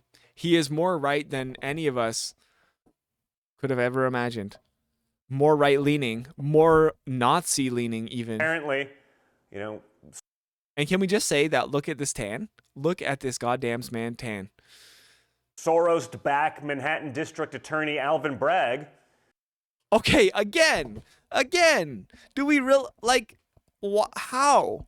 How is this Soros backed? You need to actually show the receipts. But again, they are just virtue signaling to their Nazi conspiratorial base. Is actually indicting my father. So let's be clear, folks. Okay, this is a big Dofo moment. This is like communist level shit. This is stuff that would make Mao, Stalin, Pol Pot. It would. I love how he's like struggling. Trigger warning: he goes on a transphobic rant. Oh shit! Oh really? This is only a 1-minute clip, but goddamn, I guess he's got time still. Anyways, this is just so funny because, of course, anytime something bad happens from the Biden administration, who Biden is like a neoconservative at best. Like, he is very far right-leaning. All of American politics is right-leaning. So the fact that when like anything bad happens to the far extremist right, they call this communism is just ridiculous. Folks, this is like communist level shit. I guess in one way, because Donald Trump is a landlord and he owns all those hotels, him being arrested is communist level shit. And that's super based. Pol Pot didn't use criminal justice to silence his political opponents. True. And let's be real, like Mao, Stalin, Pol Pot, they're all very controversial figures. They're not like heroes of the broader socialist movement in North America. They all have done kind of like horrible things, right? And they get used in this way to pretend as though socialism and communism is like an authoritarian thing. But again, that's not the type of socialism we stand here on this channel. This is stuff that would make Mao, Stalin. He's like, can't they just get this man a teleprompter? Like, he's struggling to recall these names. Pol Pot, it would make them blush. It's so flagrant. It's so crazed. When even like the... Can we get some live footage of Mao blushing? Do we have any pictures of Chairman Mao blushing? Because I'm not sure if this is true or not. All right, here we go. Chairman Mao blushing. Live footage, everyone. Chairman Mao blushing at the thought of Donald Trump being indicted. If you think this would make Stalin blush, I think you need to read some anecdotes about what he did with ice picks. I have no idea what you're talking about, Angel Riot, but sure. The radical leftists of the Washington Post. The billionaire-owned Washington Post. Yes. The radical leftists of the billionaire-owned Washington Post. Oh, here we go. Another communist blusher right here. Why are they always get turned into cat girls? Or I guess these are cat boys. Cats can be boys now too. Are out there saying, it's not really based on facts, it's not really based on the law, it's not really based in reality, but it's 100% based on politics. When your enemies are saying that, it's got to tell you everything you need to know right now about where we are as... So this is the other thing too, like he is like straw manning here. And I'm saying right now, this is based on politics. Obviously, the only way you can commit this crime of misappropriating election funds is if you are involved in politics. As a country, I was proven. Okay, so luckily we didn't get to see him go on a transphobic rant here. But it is going to be a wonderful era for those who believe in justice, because we have a unique time here to see conservatives, specifically far-right Republicans in the United States, melt down. And we might even get to see Donald Trump wearing a pair of handcuffs. Is this true? Is this true? Is this Marx and Engels smooching it up? Sadly, yes. Sadly, we're not going to see Donald Trump in handcuffs in the kinky way. According to Stormy Daniels, that costs extra.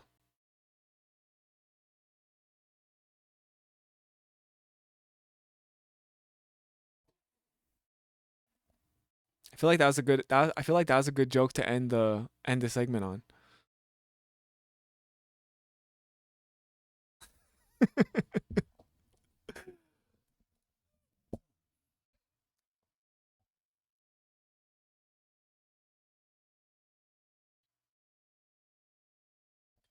You missed it? Nah, you're good, Purple Mavis. Also, good morning.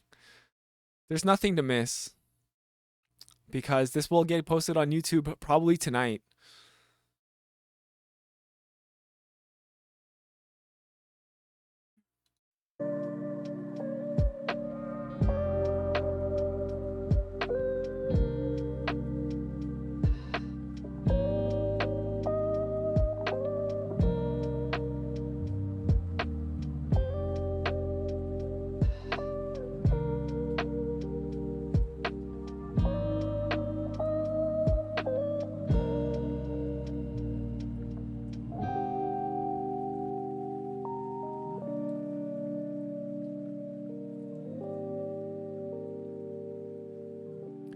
All right, I gotta go just get a little more coffee. I mean, I didn't hear your joke at the ending. I was out of the room. Oh, it was we're gonna see Donald Trump in handcuffs, but not in the kinky way. According to Stormy Daniels, that costs extra. Which I think that's pretty good. All right, I gotta go get some more coffee, but I'll be right back. We got lo-fi, we got raindrops, we got cat boys. Let's go.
Wait, you wanted me to get me to what?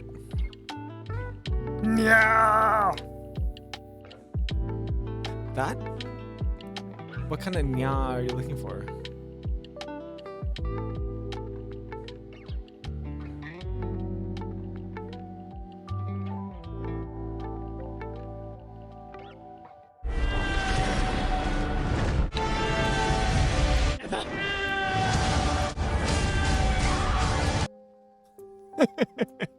That one?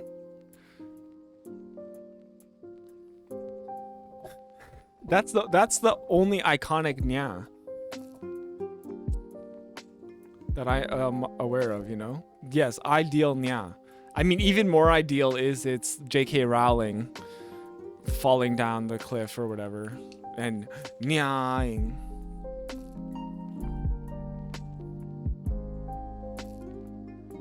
On this Trans Day of Remembrance, we must acknowledge that Voldemort, of which we thought was the incarnation of fascism and authoritarianism, it turns out actually they just were representing trans people on Twitter, the ultimate evil that we are facing as a society.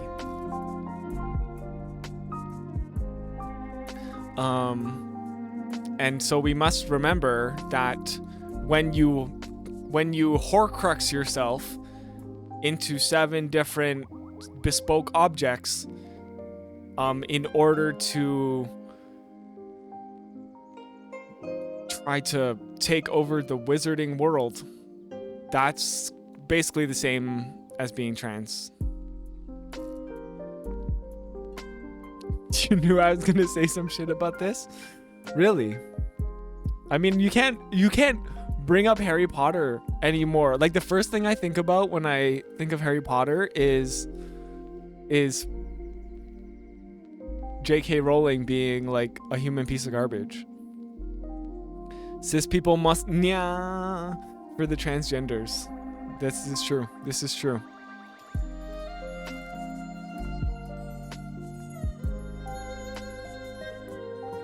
This is very peaceful, I must say. Remember when Joanne quote retweeted the terminally online Tranime Twitter user posting an image that said "shut the fuck up, TERF" as an example? Yeah, I know. Oh my god. It's like,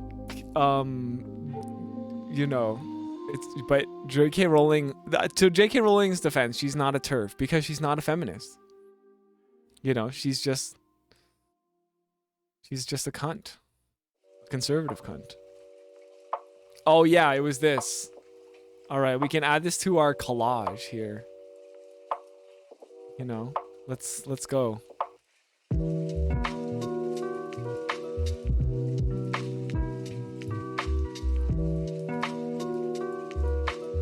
On this holy day of days. She just gets worse and worse, for real.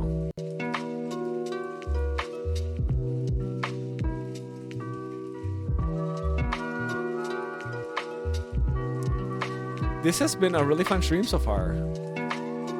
Remember when some British MP held this picture up? Did they? What?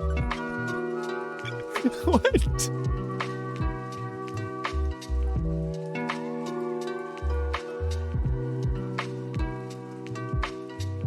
British MP shares "shut the fuck up, TERF" meme. Wow. Okay, it's real.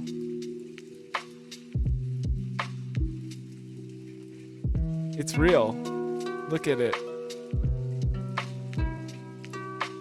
I assume they were holding it up because it's a slur? Because I can't believe somebody called me this. When are you getting a VTuber avatar? As soon as I make my first 100,000 from streaming. Prop L plus ratio. Yes. Imagine taking offense to that. The thing is, if you're offended by the word TERF, just don't be a TERF.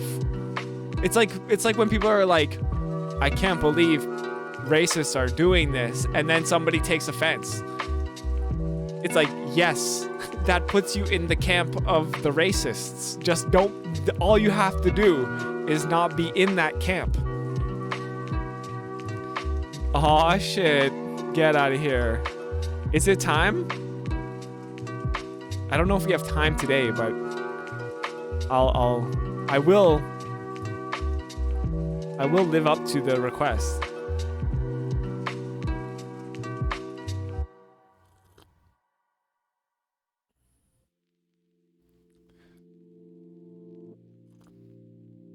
You're gonna hold this over me, aren't you? Now you know I need to start practicing. Now that I know you have the power, I'm gonna have to do like a little practice run. It's a third secret thing. It's a surprise tool that will help us later. What does that mean? How will this help anyone? For me to play Celeste any percent. You should start practicing Smash? True. Buy me Smash Bros. I'll start practicing right away.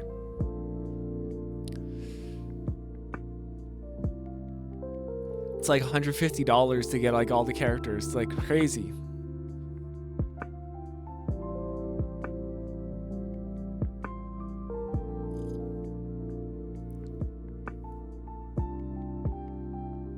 What is Greg's? What is this?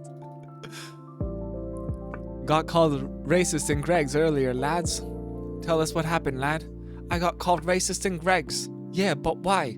I was being racist. In Greg's? Yeah, it was in Greg's.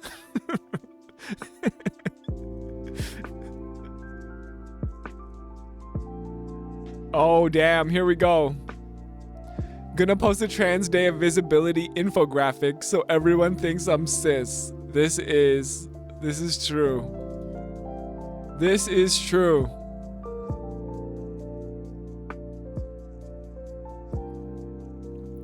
This is what I'm saying. This is why I don't plan content for like these like holidays, you know? Because then like, what am I gonna do? Get a trans person to like come on my stream and not pay them? It's like, hey, why don't you take time out of your busy schedule to help me virtue signal to my audience, and I'll not pay you in return because I'm barely getting paid.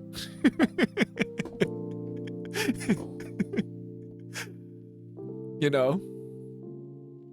So it's better just to kind of chill sometimes, you know? Just acknowledge that these things are happening. We demand to be seen on stream.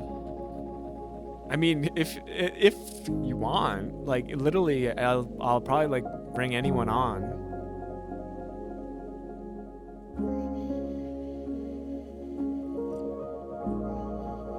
Could be an exchange. If it's a trans activist, they could have something they want to say. Yeah, I know, but there's like 364 other days of the year, you know, like to the thing about a lot of this, like in my experience of like working with like marginalized folks, is that suddenly everybody cares about a thing. You know, it's why like black people hate Black History Month. It's because they are so overworked, because suddenly everybody wants to book a black person to speak about how black they are, you know, and what they need is to not be burnt out in the shortest month of the year.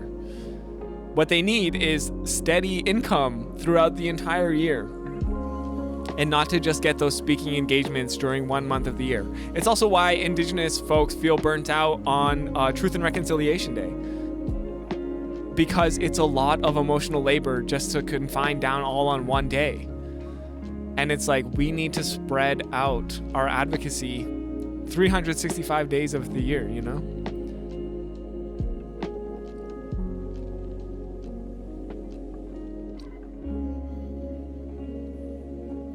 And often like the time to speak about things does not coincide with these holidays, right? Like now is a good time actually to talk about trans rights, because of what is going on in the US with the shooting and the far right calling for genocide and saying that trans people shouldn't own guns.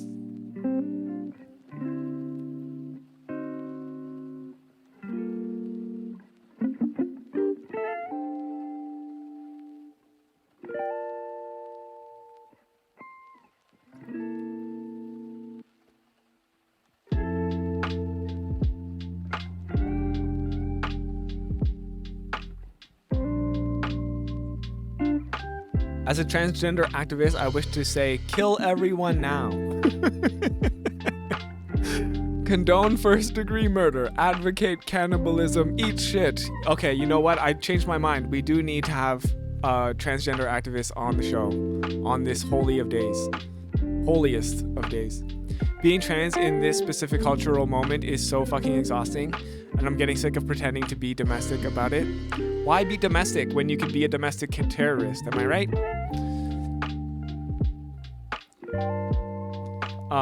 But all kidding aside, you know, buy a gun.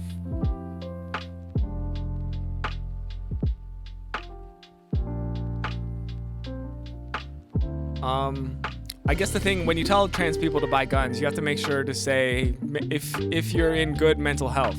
I mean, nobody should be buying a gun if they are at risk of committing self-harm.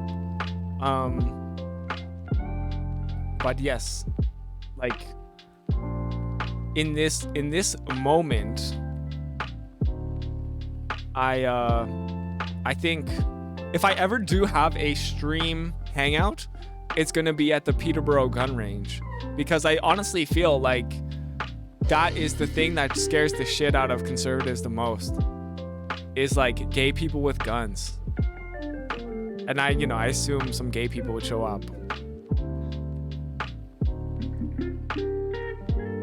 Like Cloud Strife, if he committed to the cross-dressing bit. True. He needs to go all in on that. He needs to go full Finster on that bit.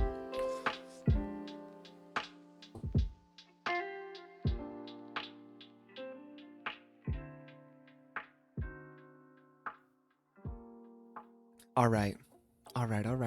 Now, ladies. Now, trans ladies.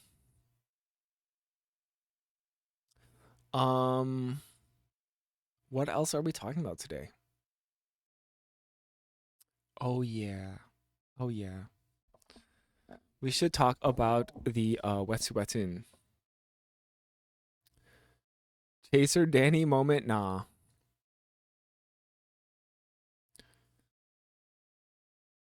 I'm happily married, all right? This is there's gonna be no scandals, okay? This is a scandal-free space. I can't really afford to get canceled, all right? I'm just starting out. However, if I was going to get canceled, I feel like the Chaser arc would be very marketable for my brand. We did miss the crossword, my Martin. Actually, we didn't even do it yesterday. Hey, good morning, RJ. Hope everyone is having a great Friday. Did we do the crossword yesterday? No, we didn't. We got 2 crosswords, y'all. All right, so forget about all these memes back here. Crossword reminder, highlighted message. Nice. Happy Friday morning, guys. Hey, I did eat bacon this morning. They got Ready Crisp bacon on sale at Always Perfect. $10 for 3 boxes of bacon. And it takes like 1 minute it takes like 15 seconds in the microwave. Kid named Arthur, yeah, for real. Farm Boy, $2.99 each. Oh damn. So the grocery outlet isn't even the cheapest Ready Crisp in town. I've been shelling out my money like a chump. Ready Crisp bacon, pure bourgeois. Yes, it's true. Yes, buying from the grocery outlet store, like the bourgeois person that I am. One across, tit.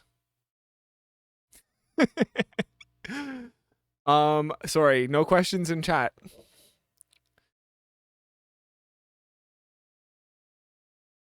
But yeah, obviously you can ask a question. The fact that you're asking if you can ask a question just immediately like makes everyone be like, okay, like get ready to ban. Because whenever somebody does that, they're like gonna say something like racist, homophobic, transphobic. Yeah, here we go. Here we go. Yeah, literally every time someone's like, "Can I ask a question?" Here we go. All the mods hover over their account, or it's the same person that keeps doing it. I guess from multiple accounts it's possible. But 990 is our new friend from Washington. Okay, premium subscriptions often remove them. We don't know. It follows Quebec and NATO in the alphabet. Sorry, it follows Quebec in the NATO alphabet. Gay is allowed in premium subscriptions, okay? Some people pay a premium just for the gay. Especially for the gay.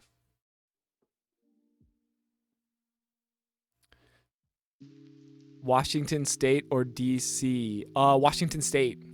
NATO alphabet is giving me Minax? Oh, really? That's like the phone call service place, right? Sun prefix. Do some mountaineering. 4 is Romeo. Ooh, I think you are correct. Rabbit Ribbit. 8 across is solar. Unfortunately, no. No. 9, previously poetically. Oh, I thought you were saying that you're getting ads in chat. That's so funny.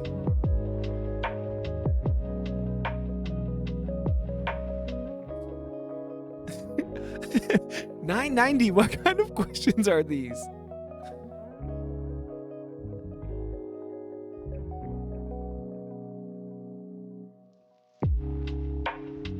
Yeah, I don't know. I don't know what kind of silliness this is.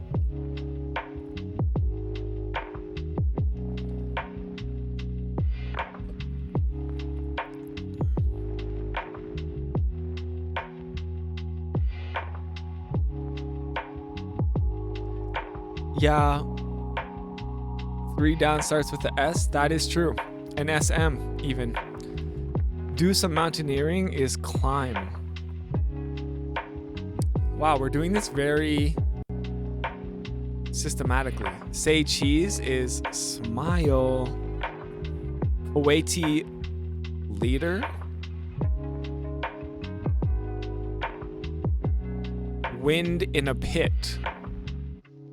Wind in a pit. Come on. Very common crossword word here. Oboe. That's right. Sun prefix. Previously poetically. Part of a foot. If you've got a foot fetish, you might know this answer. Hello. Or Helio, that's right. That means we've almost solved here. 5 down, Amir. Good job.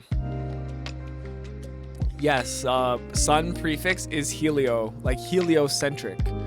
When Copernicus thought that the universe was centered around the sun, it was a heliocentric philosophy. Hand out. Oh yeah, dole.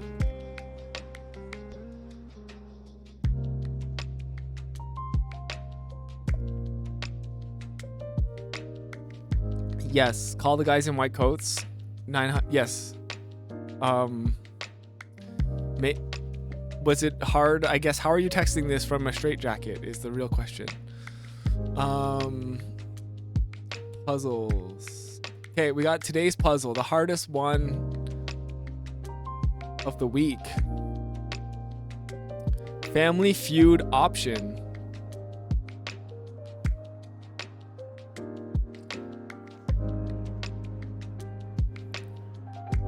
This is today's. This is Friday. Are you sure it's pass? It's either pass or play. Let's see. Food for a ladybug.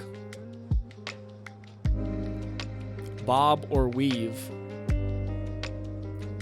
Hit single player electronic game of the 1980s. We also got Some Nerve. This week's mini crossword theme. Or what cats and rats do.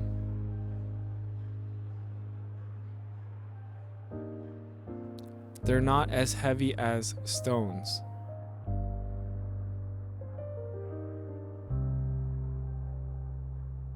Rooms with recliners. No passing on Trans Day of Visibility.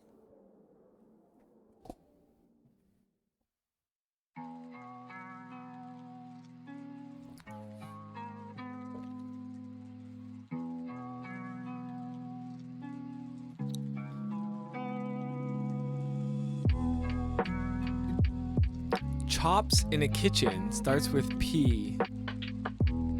Chops in a kitchen. Don't overthink it, but don't underthink it either. Also, if 4 down is snake, 1 across is probably pass. It's not snake. Ooh, my Martin coming in. Chops in a kitchen. Pork. Good one. That's gonna be helpful. Pork chops. Pork chop sandwiches.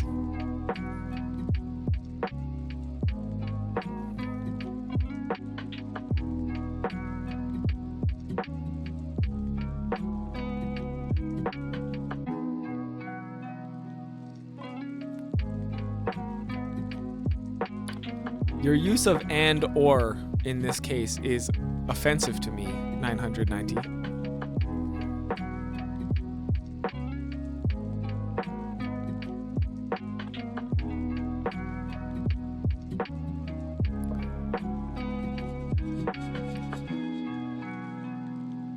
They're not as heavy as stones. Starts with a K.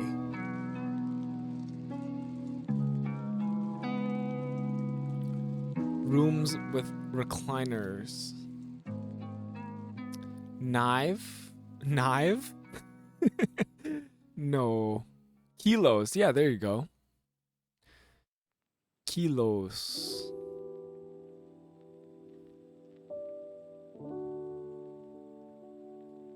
This week's mini crossword theme. Has anyone been keeping track of what the theme words are? Because I stopped telling them to you.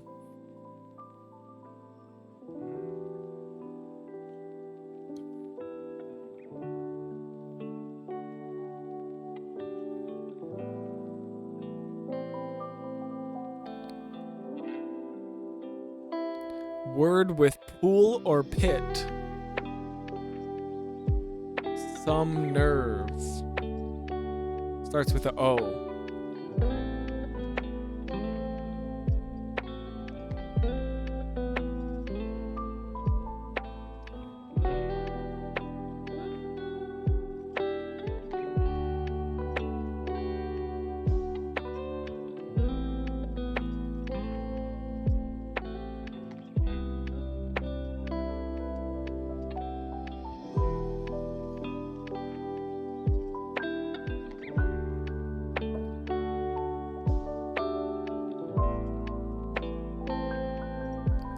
Yeah.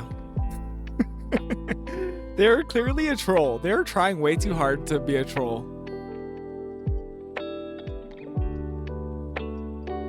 Mosh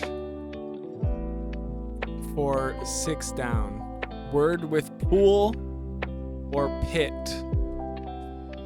I think you can have a mosh pit, but I've never heard of a mosh pool.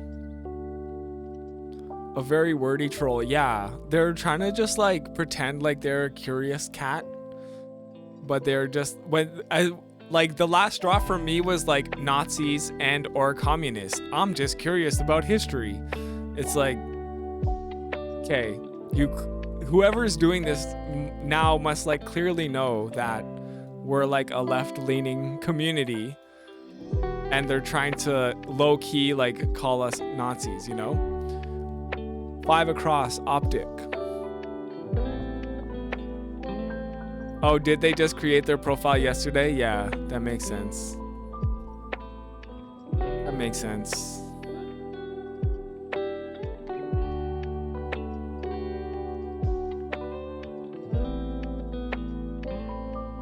Not everyone can be cool. 2 down. Food for a ladybug is aphid. Very nice. Very nice. Somebody has like a little gardening hobby. Bob or weave? Bob or weave?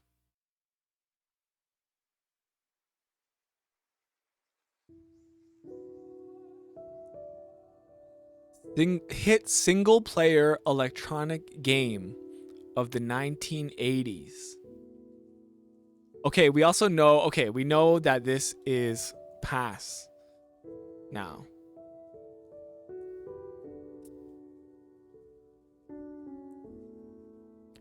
Cash for 6 down. Not quite. Cash pit? Sign me up for the cash pit, I guess. 9 across. Rooms with recliners? I think so, yeah. Dens. Which means, hit single player electronic game. SI-blank-O-N.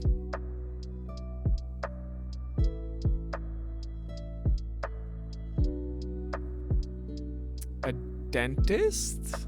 Oh, a den is like a rec room. Yeah. Cesspool. Yes, there you go. Simon. That's right. And our last word here. This week's mini crossword theme, or what cats and rats do.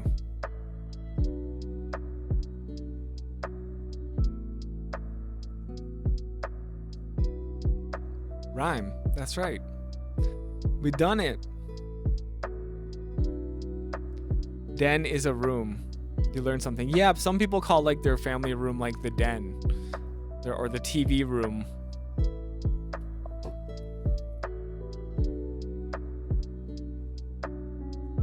Good job, gang. We did it. This week's themes were like chime, climb, rhyme, time. I think it was what? Chime? Something else, time, climb, and rhyme. I forget what the 5th one was, but they're just words that all rhyme. Yeah, words that rhyme. That's why I didn't tell anyone, because I felt like if it would be too obvious if I said it.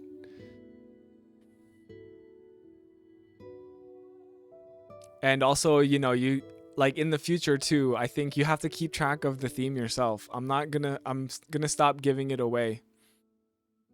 Words that rhyme with rhyme. Yes. Very meta. Very meta. Good job. Honestly, I've been having more fun creating the crosswords lately because I know we're going to play them on stream. I made a new batch yesterday.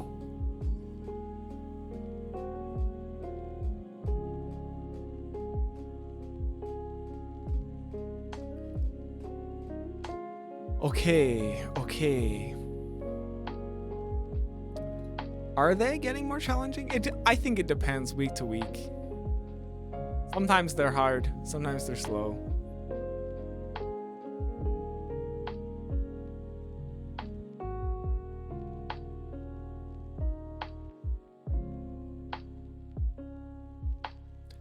Sometimes I rhyme fast, sometimes I rhyme slow. Yeah, thank you so much, Purple Mavis. Honestly,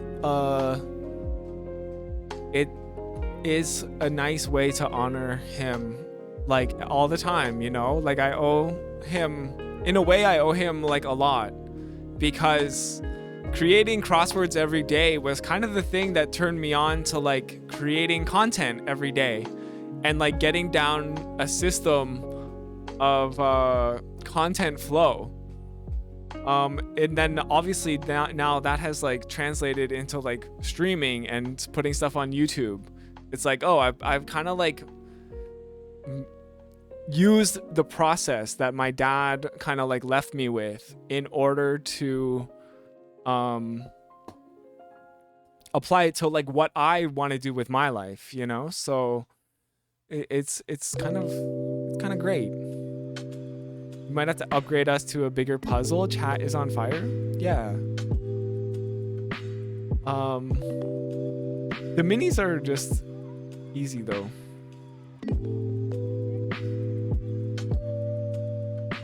Yeah. We're streaming on his computer right now.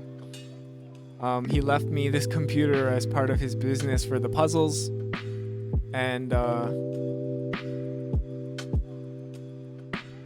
we're streaming.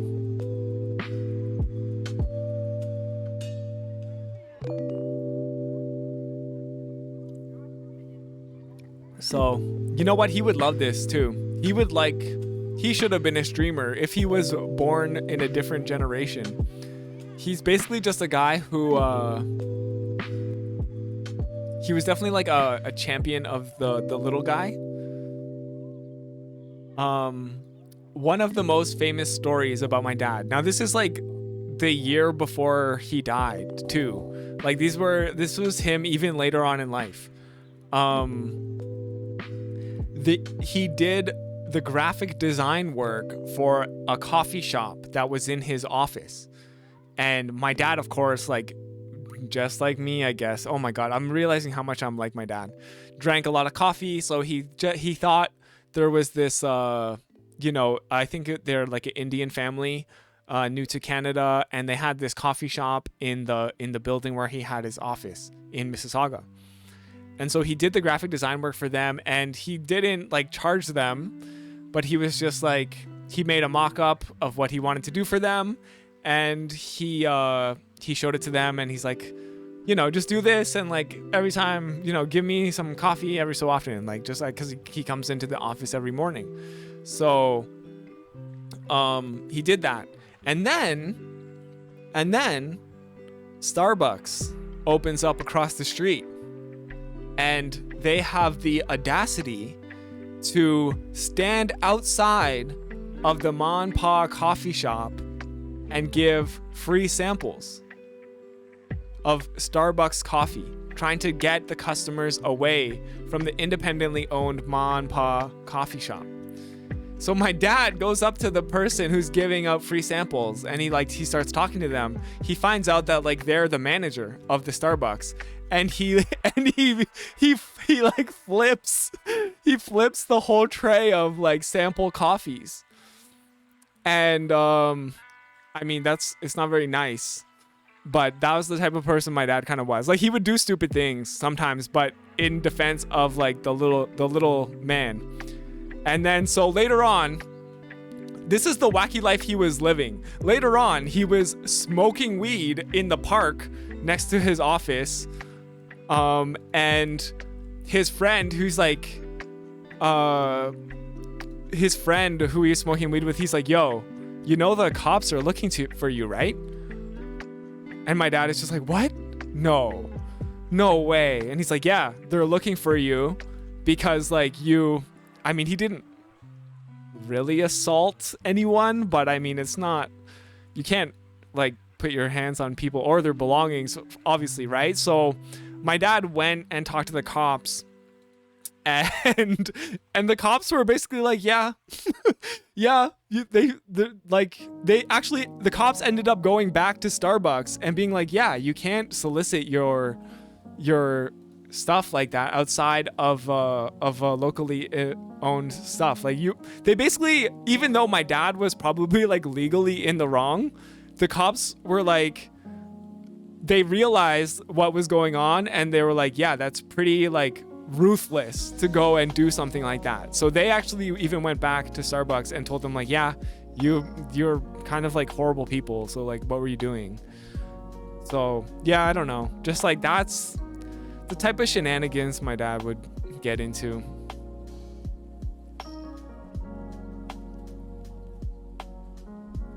So funny.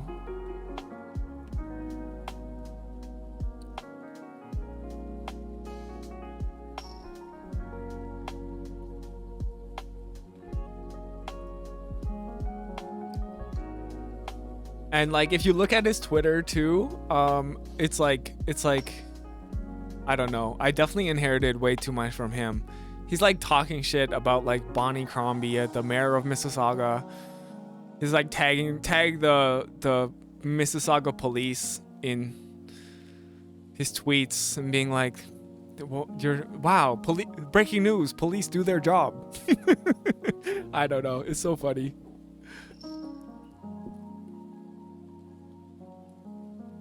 And definitely more liberal than me, but you know, that's like all parents. All parents are libs.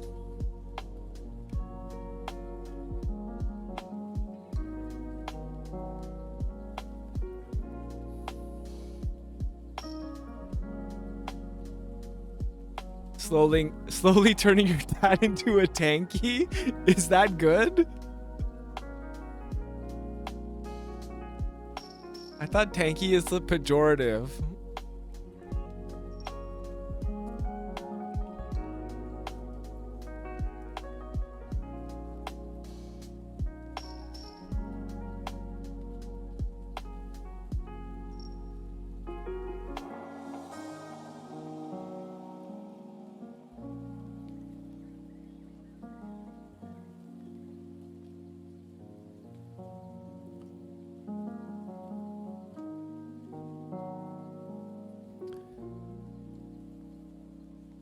You do sound like your dad. I know. It's I'm like just like a different version of my dad in a way, you know? Life is weird like that. I'm currently working on a song about my dad and passing away, so it's kind of been on my mind lately.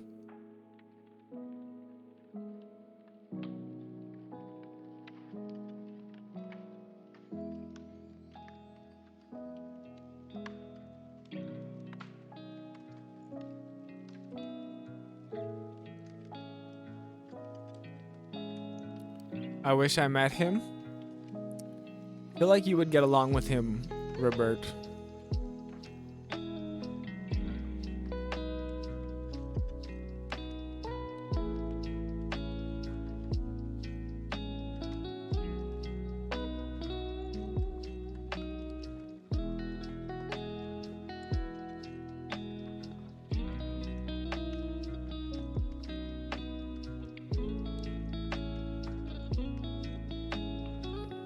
He raised you well. Thanks. I feel like, you know, I feel like I turned out all right.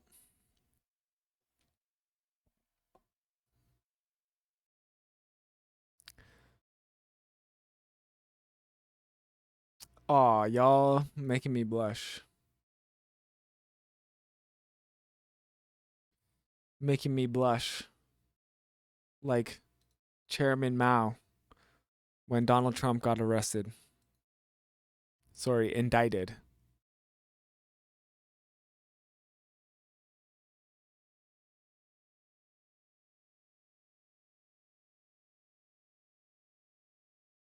Okay. You can see it in my cheeks.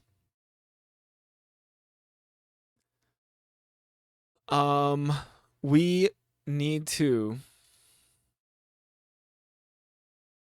talk about the land defenders.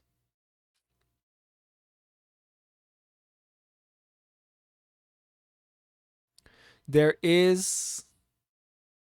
Okay. Thank you so much, my Martin. I hope you have a great weekend as well. thank you so much for being part of our community. I appreciate you and hope you have a great weekend with your loved ones.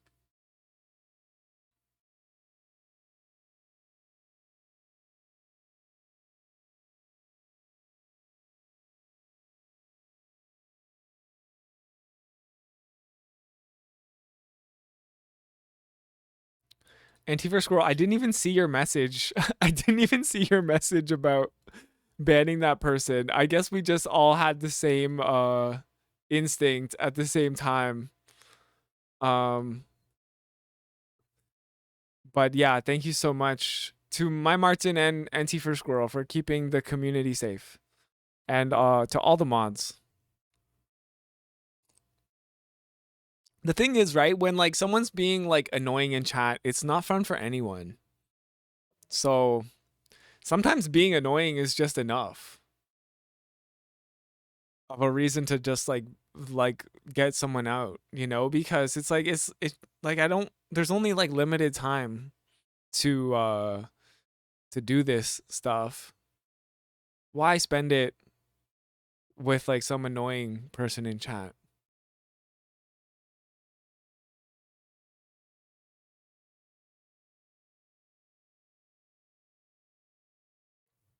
Like, yeah, like to some degree, of course I want to like reach people, but like it's like, okay, I don't think this person is here to be open-minded. Yeah, that is true. Right? Like it's not like there's like hundreds of people and chat is like flying. One thing I was thinking too is like if we're doing like important discussions, then it might be worth even just putting it on like subscriber only mode. For example, if it was an interview with someone and it was like a serious discussion, you know, just put it on subscribers only chat.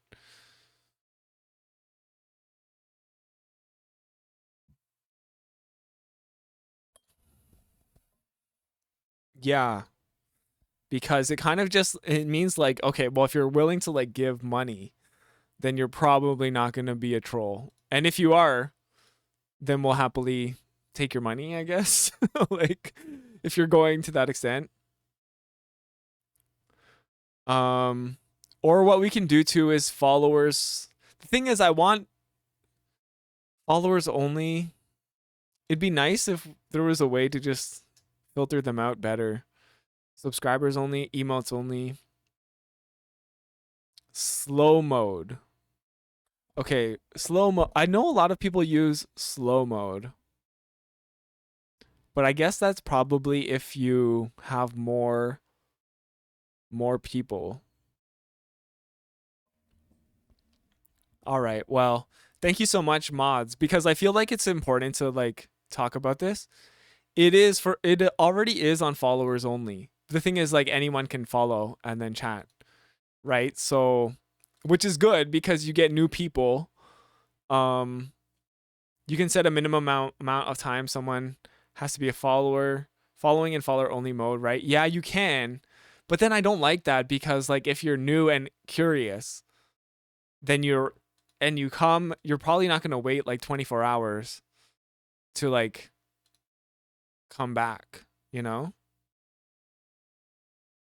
So like it kind of gatekeeps like a little too much.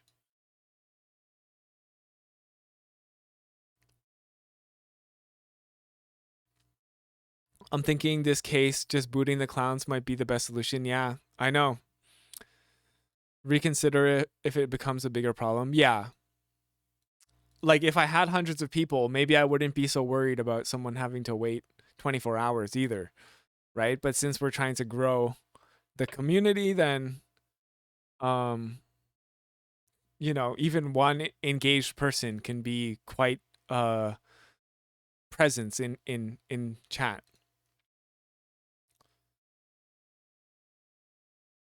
If someone says, "Can I ask a question?" Time out. Yeah, true. Maybe that's a thing. Like, yeah, why? It's like, "Can I ask a question?" It's like, bro, Of course you can ask a question. It's chat. Like, it's the, like, but why? Why would you ask if you can ask a question? I guess everyone, the thing is, yeah, Purple Mavis is right. It's sometimes it's fun to like hear them out and then boot them. To me, at least. Also, when I say boot the clowns, I am not referring to myself. Yeah, obviously.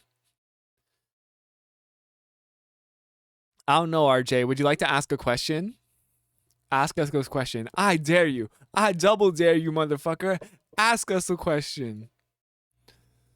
I feel like it's all downhill from there. Yeah, it gets to a point where it's like, okay, this was fun, but now it's annoying. So, sure. How come commies are the same thing as Nazis? And why do they infiltrate Canadian school children? Yeah, for real. It's like so ridiculous. I can't believe. Like, that is just meant to derail, right? Like, that's just like bait. So, you gotta just boot the clowns. Boot the clowns. All right. Yeah, that's the thing. If they're lurking and they're watching ads, I say let them troll, you know? DoorDash just sent you a Starbucks deal notification. Damn, maybe they heard me say Starbucks on chat. There was no question. Yeah. Chat activity boosts your stream, spending points using emotes. Yeah.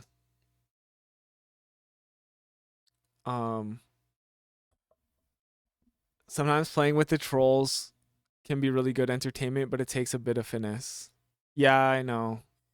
I don't like have like thin skin or anything, but it's just like sometimes I'm in the middle of like doing something important, like talking about indigenous sovereignty.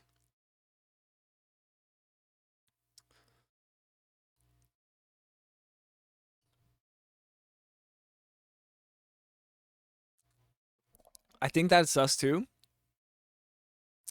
When somebody comes in right at the beginning of like us talking about something important and follows, because I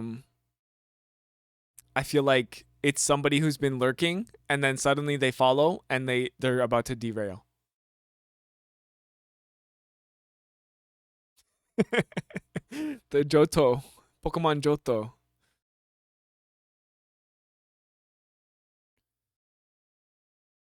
All right.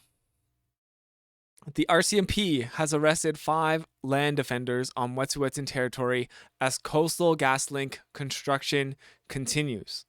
Really important story. We've been hearing a lot of stories in the past few days about indigenous rights, so we are happy to hear one more story today. Now this is about a couple days old, and it is a continuation of unceded Wet'suwet'en territory and the sovereignty that they're trying to achieve. It says here that it's a 7-minute read. I haven't read it yet, so we're reading it together.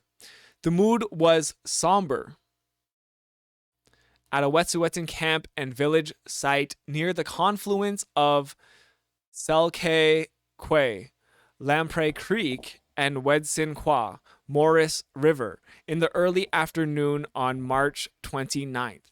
A group of Wet'suwet'en chiefs, community members, land defenders, and their supporters wrapped up a debriefing meeting after 5 people were arrested and taken off the territory by the RCMP.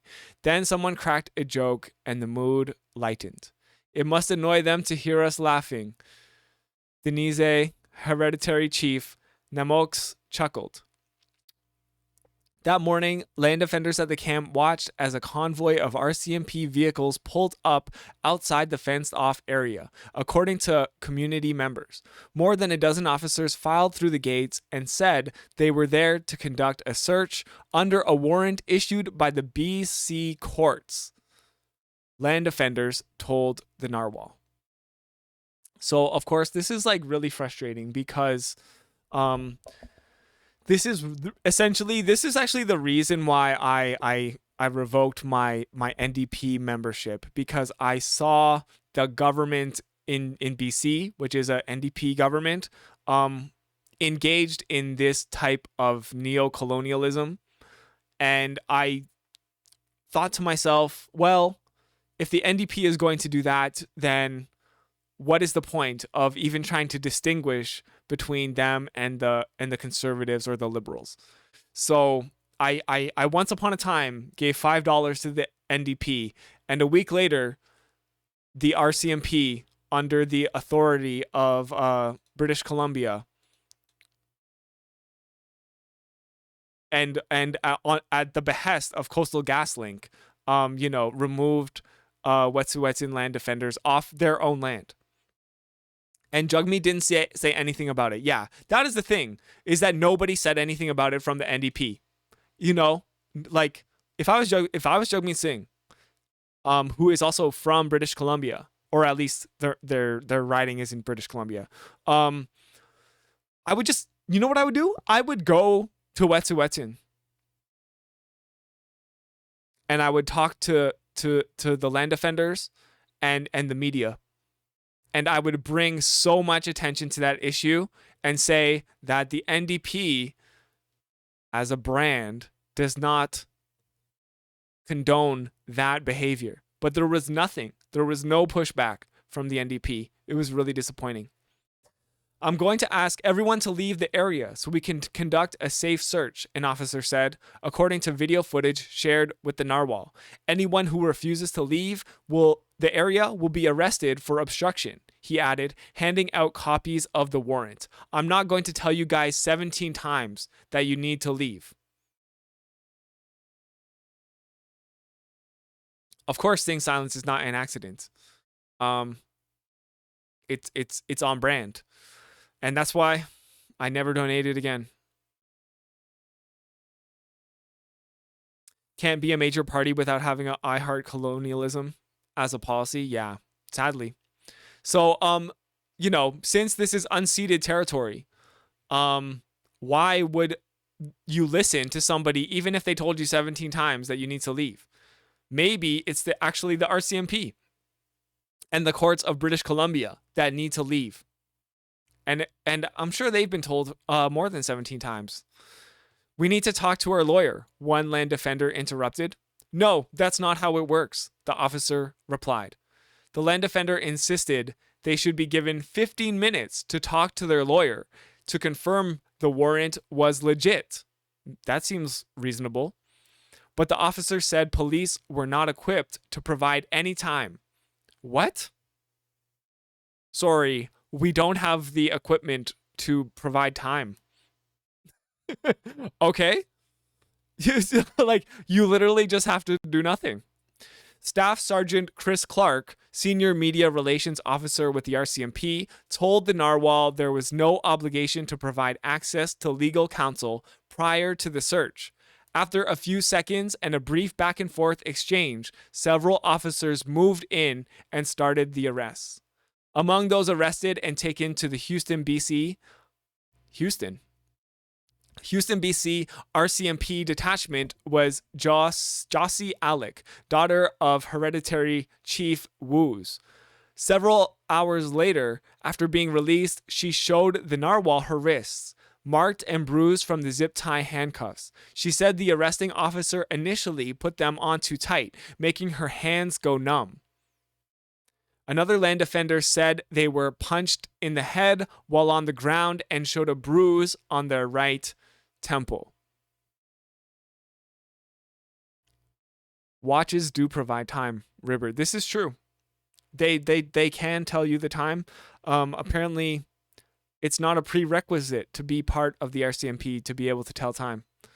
But it might be a prerequisite to have a proclivity towards violence, especially at the behest of colonization. Clark, with the RCMP's media relations, said he was unable to speak to specific allegations, but noted there are processes available for those who wish to file a complaint.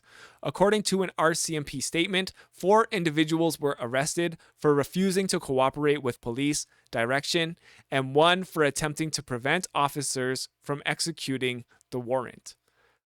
Again, though, this is unceded territory. Like, they have no jurisdiction here. So what really is the point? If someone comes into your house and says that, you know, I have a warrant that says you have to make me a sandwich, are you going to make them a sandwich? You know, and they do actually have a copy of the warrant that they published publicly here on Google Drive. I'm not sure if there's anything particularly revealing about it, but at least it is publicly available so that people can verify if this is the case. Any allegations of misconduct by the RCMP are taken seriously and will be investigated fully. Okay, so here we got lies. They don't take this shit seriously. Clark told the Narwhal in an email, I can say that the search and arrests were captured on video, which will constitute part of the disclosure for court purposes. Yeah, internally, of course. Yeah, we're going to have an internal investigation. We've got our best officer on the job. Okay. We've got our highest paid member of the force on the job. Great. No such thing as Crown land. I'm trying to get the perfect zoom here. The area, about 50 kilometers south of Houston, British Columbia, has been the site of numerous clashes between Wet'suwet'en land defenders, police, and industry workers building the Coastal GasLink pipeline. Now, this is like the same old story, right? It's very similar to the story that we've been hearing in Ontario with the Neskantaga First Nation doing their protest in the Ontario legislature. It's resource extraction, the interests of big business, the province, the police, and somehow the workers get roped into this as well because they don't really understand solidarity. But, you know, when we're in these austerity conditions, people need to feed their families. And if the only way they're going to feed their families, I guess, is by continuing this Canadian colonization project, then they can be coerced into being part of this movement against autonomous nations. The pipeline is being built to connect shale gas sources in the province's northeast with 2 liquefaction and export facilities in Kitimat, LNG Canada, and Cedar LNG. It crosses about 190 kilometers of Wet'suwet'en territory. 5 of 6 elected band councils signed agreements with the company and the province in support of the project, but the hereditary leadership remains opposed. RCMP have made nearly 100 arrests over the past 4 years during conflicts related to the pipeline project. So again, another tactic out of the colonial playbook here is like, well, we have the support of some First Nations folks, but they don't conduct this business nation to nation, right? They subvert the indigenous traditional ways of governing their people in order to do what they want. According to the RCMP statement published following the March 29th arrest, the search was related to an incident that had happened a few days earlier, in which local police received a complaint from a Coastal GasLink security worker. The worker alleged a group of individuals wearing masks and camouflage fired flares and gained access to the work vehicle when the worker left the area because of the intimidation. At just before midnight on March 26th, the police statement added, these persons allegedly poured liquid onto the vehicle and stole a chainsaw from the truck bed. Oh no, liquid. What I think the kind of liquid is kind of important here. TC Energy, the pipeline operator, declined an interview request and referred the narwhal to the RCMP for more information. We are thankful that no one was injured during the incident. Okay, a TC Energy media spokesperson wrote in an emailed statement. We will continue to cooperate with the Houston RCMP in their investigation of this, and as always, we'll prioritize the safety of our work crews and communities around us. I do wonder if this courtesy extends to the First Nations communities. The search warrant, issued for theft under $5,000, noted the courts agreed with the Houston RCMP officer that a chainsaw, olive drab colored mask, and a pair of coyote brown fatigues had been stolen, and there were reasonable grounds to believe those items would be found at the Gidam 10 camp. Namox said he was not previously aware of the March 26 incident and questioned why anyone associated with Gidam 10 camp would have cause to steal equipment, noting the camp is outfitted with numerous tools. Why would anyone here steal a chainsaw? He said, pointing to a line of chainsaws in an outbuilding. The RCMP did not indicate whether they had retrieved any of the items during the search. That seems like kind of the most important thing when you're launching these allegations. It's like, well, we didn't find the murder weapon, but we locked them up. The results of the search are subject to the investigation, and no further details are being released at this time. Oh my goodness. According to the wording of the search warrant, the Gidam 10 camp is on Crown land. To Hereditary Chief Gizdewa, who drove out to the location when arrests were underway, it's a moot point. There's no such thing as Crown land in Canada, he told the narwhal in an interview. It belongs to us, the natives. In 1997, the Supreme Court of Canada affirmed the Wet'suwet'en never gave up their rights and title to the territory in a landmark case called Dalgamukwa Gizdewa. Versus British Columbia. Wow. Okay. And yeah, we know this. That's why it's called unceded Wet'suwet'en territory, because it is unceded. And yeah, here's a whole line of chainsaws. So very suspicious circumstances.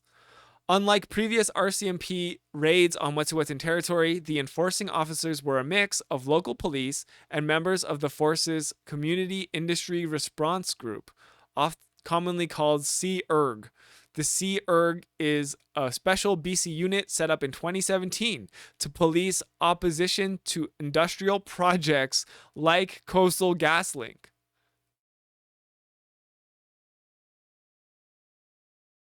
Okay. So it's like the colonial secret police. In 2019, the BC Supreme Court issued an injunction against anyone impeding construction of the pipeline, which set the stage for much of the police enforcement to date. However, the search and arrest were not an enforcement of the injunction. Okay, what? They weren't an enforcement of the injunction?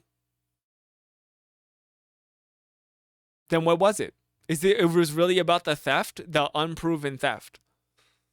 The Civilian Review and Complaints Commission, a federal watchdog agency responsible for responding to allegations of police misconduct, recently launched a systemic review of CIRG. I don't know why can't they just be CIRG?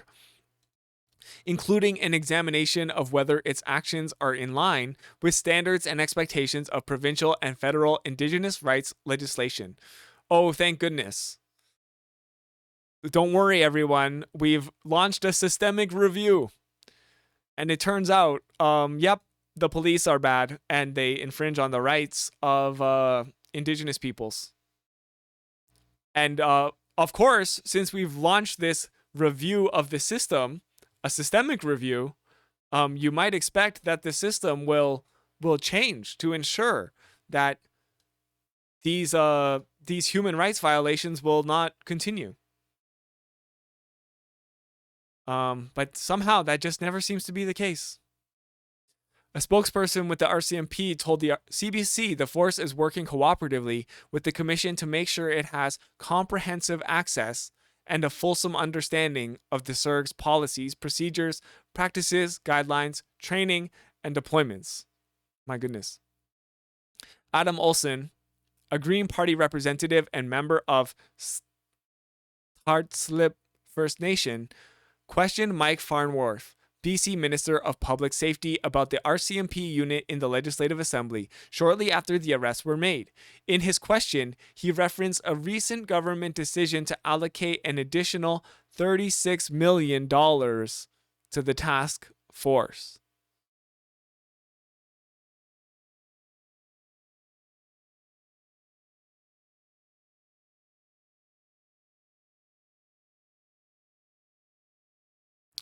Premier David Eby. This is an NDP person. BC NDP. You know, this is why the NDP is useless. Like, the NDP is like, they just fund the police just like every liberal, every conservative. They're no different.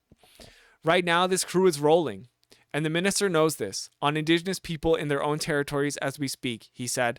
The extent of human rights abuses and violations of Indigenous peoples on their own lands by this unit has not yet fully come to light. How does this government justify giving the controversial RCMP unit tens of millions of dollars? And will this BC NDP government stand this militarized police unit down while they're under this investigation? Farnworth said the police have a job to do. Fucking fire them then. Make it so that they don't have a job. It costs money to do that. We have to pay for the cost of the policing that takes place in the course of the enforcement of the injunctions. What if we didn't pay though? RCMP enforcement in contraventions of UNDRIP, Indigenous leaders say. The RCMP operations were quickly condemned by human rights advocates and Indigenous leaders. Under the governance of their hereditary chiefs, the Wet'suwet'en are standing in the way of the largest fracking project in Canadian history. Today's raid constitutes a federal response to Indigenous defense of their land against this fracking project. Canadian Chief Stuart Phillip, president of the Union of British Columbia Indian Chiefs, said in a statement, "The rights of Indigenous peoples to live free of violence and intimidation in their own homelands must never be subjugated to the interests of fossil fuel companies." Gawazil Marilyn Slett, elected chief counselor of the Haltsuk Tribal Council, noted the United Nations Special Rapporteur on the rights of Indigenous peoples visited Canada in February and met with Wet'suwet'en hereditary chiefs and land defenders, including Wu's daughter. His preliminary report after the visit raised the exact same concerns as we have raised again and again, that the criminalization of Indigenous human rights defenders is rampant and must be stopped. She said in a statement, "Today's raid is in contravention of the United Nations Declaration of the Rights of Indigenous Peoples, which both Canada and BC have passed legislation to implement, and is a gross display of the ongoing supremacy of the colonial military industrial complex." Slado Molly Wickham, a spokesperson for the Gidam 10 camp, said the police actions reflect a long history of injustice to Indigenous peoples. We do have a video, I believe, of Molly Wickham here. Hey everybody, this is Slado. I'm calling to update you that about half an hour ago, Kidamden checkpoint is started being raided by CERG. Charney's there. We have confirmed that 5 people have been arrested and removed off of the territory so far. 14 KERG vehicles pulled up to camp. The last couple days they've been Forsyth has been walking around trying to get footage of inside of camp. We've had our territory monitor program going, building trapline trails, and yesterday the police were out on the trails harassing those people. So it's been a lead up, but all of a sudden this morning they pulled up with 14 cars and they're basically just doing a clear sweep of the entire camp, arresting everybody. So people are barricaded down in structures, trying to avoid the police. They're there trying to get into the structures. It's unclear how many more people, if other people have been arrested so far, but their intention, I believe, is to go in, sweep clear of camp, destroy camp like they've done before. So we're very concerned. Our chiefs and our matriarchs and our supporters are on their way out to camp right now to ensure everybody's safety and to see what the hell is going on. But we want to keep you updated. As soon as we find out information, we're going to be letting you know that 44 Camp Kitamden Checkpoint is under attack right now by Kurg. The illegitimate pipeline mercenaries are arresting people right now as we speak. Pipeline mercenaries. That's a perfect way to put it. The constant threat of violence and criminalization for merely existing on our own lands must have been what our ancestors felt when Indian agents and RCMP were burning us out of our homes as late as the 50s in our area, she said in a statement. Gizdewa frowned when asked how he felt about the police enforcement. What they're doing out here, they're just doing that to bully the people here, the land protectors. It's not right. This is our own land. All 5 land offenders were released from custody and told to appear in court in July. So, we are hoping for justice for the people of unceded Wet'suwet'en territory.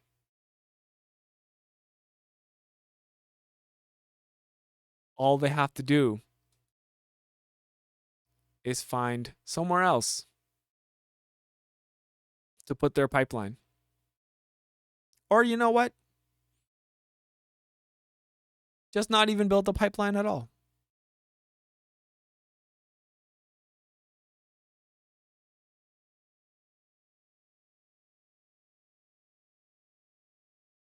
It's kind of this tricky situation right now where you have Ontario infringing on the rights of First Nations peoples to mine essential minerals for the electric car industry as part of a green transition. And you have Coastal GasLink and these pipeline mercenaries arresting Wet'suwet'en land defenders so that they can build their pipeline as part of the fossil fuel industry. And it's frustrating to see this multifaceted beast called colonization and how we are all in a way complicit to the destructive forces that it represents.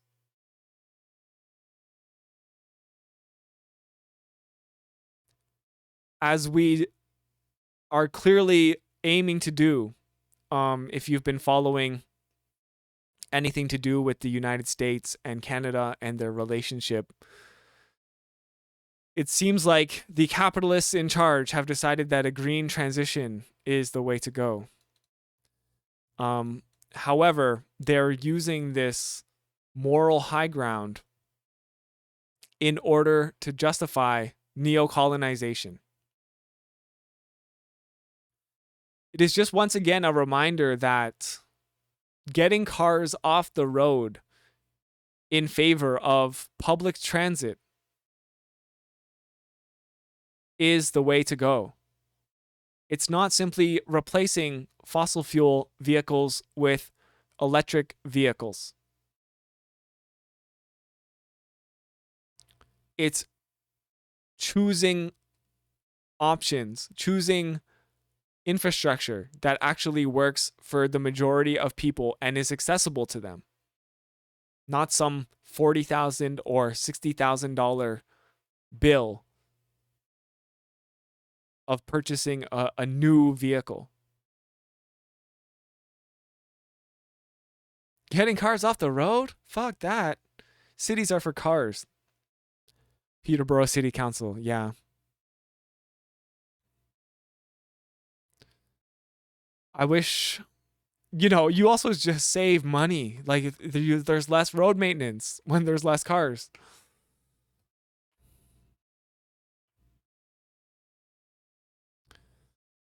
Peterborough, I wish. Peterborough could be such a good place if we had investments in the right areas.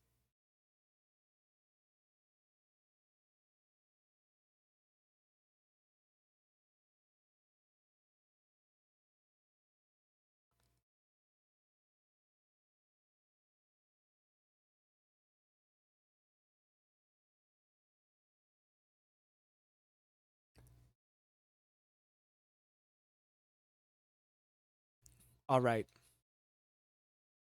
It is, oh my goodness, 11:40. Yeah, it'd be pretty damn easy to make PD a pedestrian and cyclist city. Yeah, I know. With also like a hustling, bustling arts community. But it would cost Andrew Beamer $20. That is true.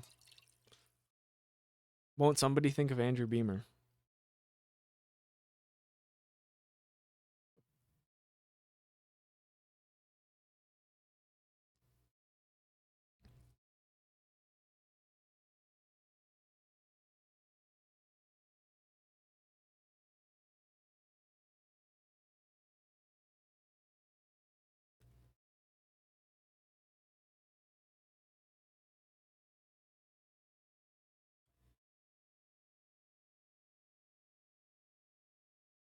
I think we did a lot today, right? So today I have a video about Neskantaga First Nation in Ontario. Tonight I'll post a video about Donald Trump. Tomorrow morning we'll post a video about Daniel Smith. Tomorrow night we'll post a video about Pierre Poilievre because that was funny.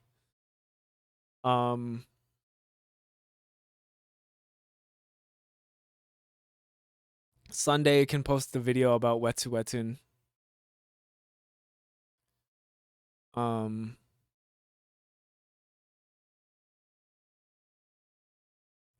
We never talked about the budget, but that wasn't going to get any views anyways.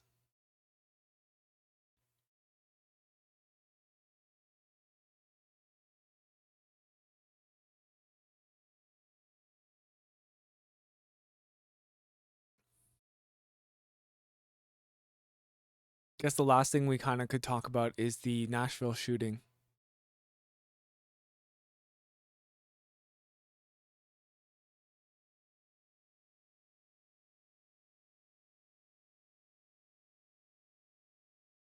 American culture war content.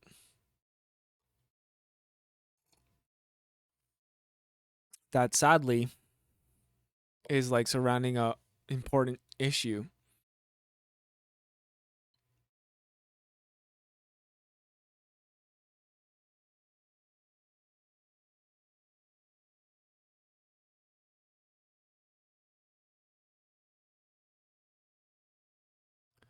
But you know what? I think I'm going to leave it. I think I'm going to leave it there because what I can do, I have so much content that I can turn into YouTube shorts.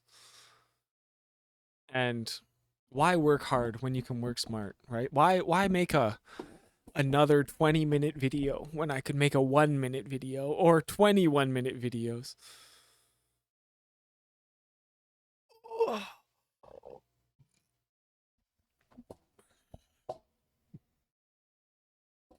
There's also been 2 shooting threats in Ontario recently.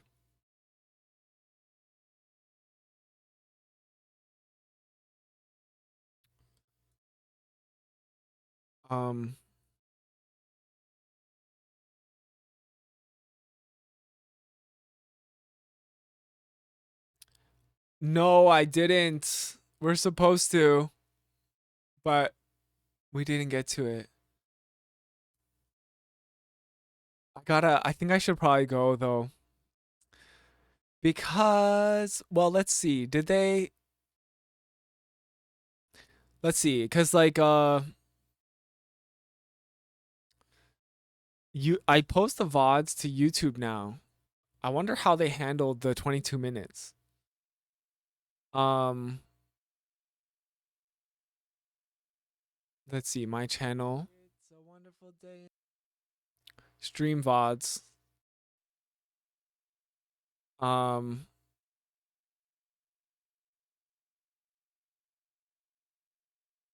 Wait, this is not the one.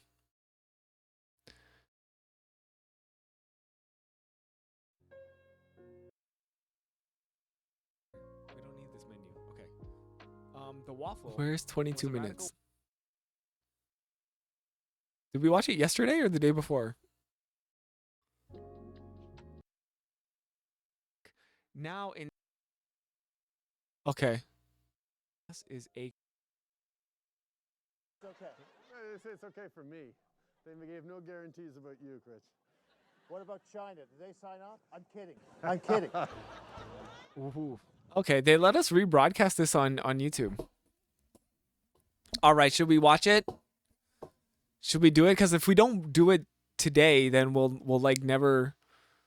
It'll never be as funny as it is this week, right? So let's go. CBC Jam.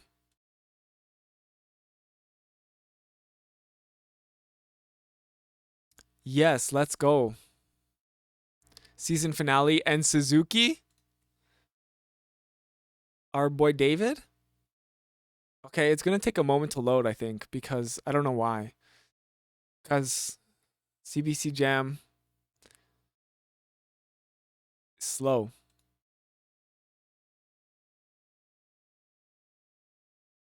$22 Taro. YouTube is more strict than Twitch, yeah.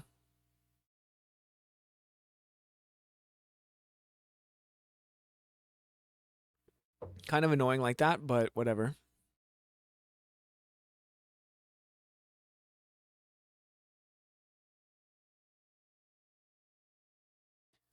Come on. Tonight on the season finale Yes. of 22 Minutes, a scandal in the Senate, a rapporteur on a mission, a robbery in progress, and Trent hits the gym with David Suzuki. 22 Minutes starts now.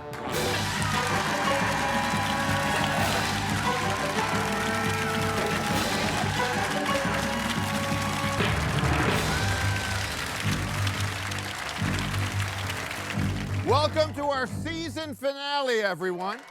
The big news as we wrap up season 30, American tourists. Joe Biden became the first president to officially visit Canada since 2016. He's also the first president we've wanted to visit since 2016. It was a whirlwind tour for the Bidens. Thursday, they had an intimate dinner with the Trudeaus at Rideau Cottage, where Biden gave the whole family his patented presidential back rubs. On Friday, the president spoke in the House of Why Commons, did he do but that? First, he had to sign. Why is he so creepy? Like, he, of course, had to put his hands on Trudeau's children like this. On Friday, the president spoke in the House of Commons, but first he had to sign Canada's guest book. What are we, a bed and breakfast? Indicted. Let's see what he wrote. Love this country. It's like a big Delaware. What? No way. What? That's not real, is it?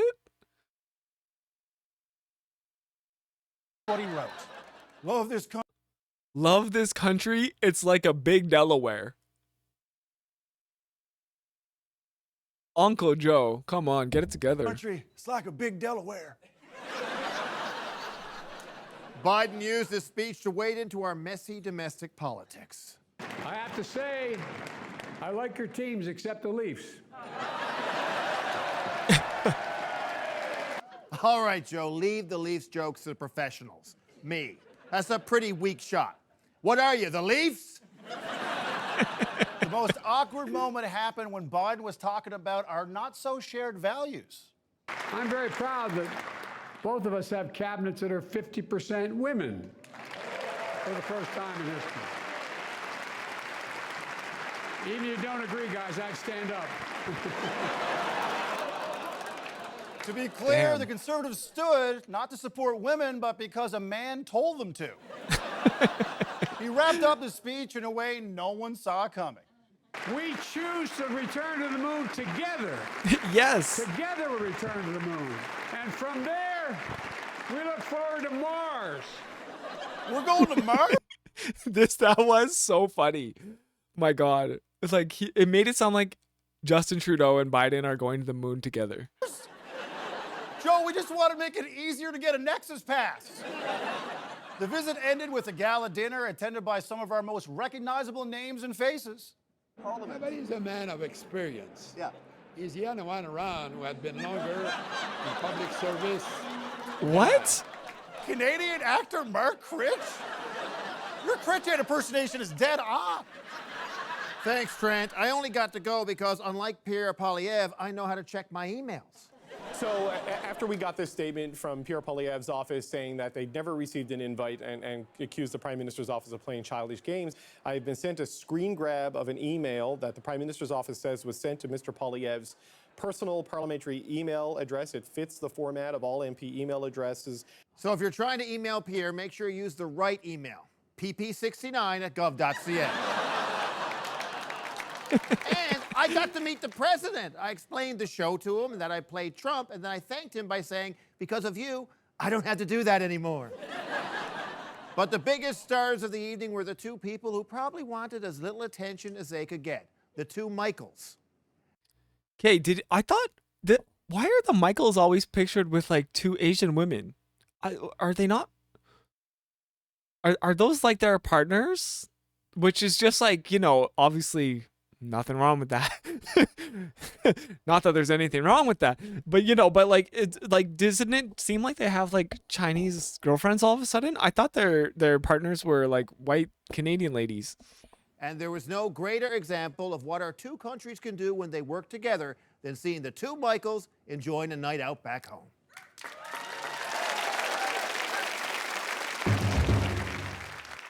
I'm blushing. Hey, you know, I'm the product of interracial marriage, and you know, so you know, there's nothing wrong with that, obviously. The Senate was forced to adjourn early last week due to a foul odor in the building. We have a very, very difficult odor in this chamber. As an old plumber, I used to work with this odor quite a bit. An investigation into the source of the smell is ongoing. Take a look. Wow. It is amazing how like poop jokes never get old, you know? You can live a long, healthy life and still laugh at childish fart jokes on your deathbed.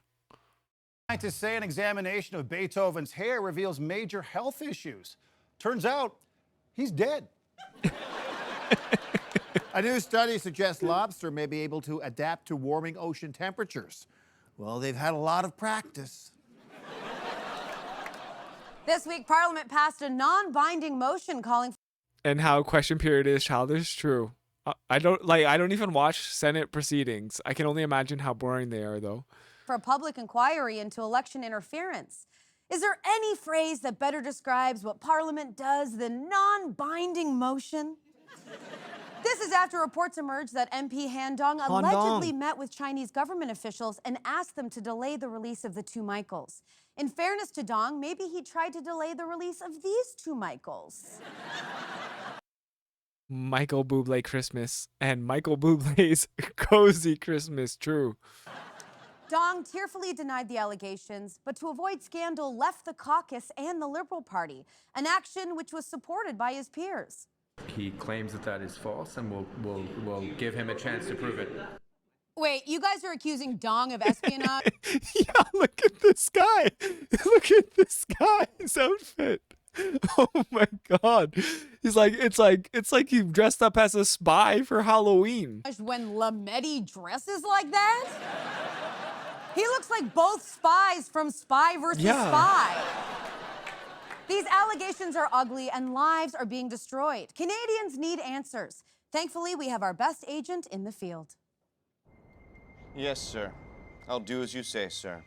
Whatever Beijing wants, Beijing gets. Former Governor General David Johnston. What do you know about foreign interference? I'll never talk. Then you'll die. What? No! No!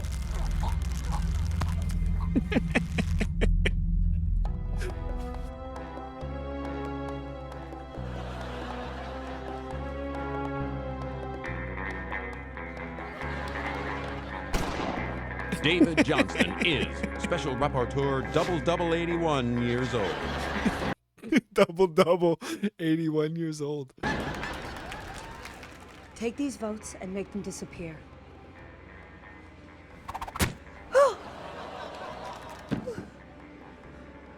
You'll never guess who's behind it all, Johnston. Oh, I can take a stab at it. Former Governor General David Johnston won't rest until he uncovers the truth.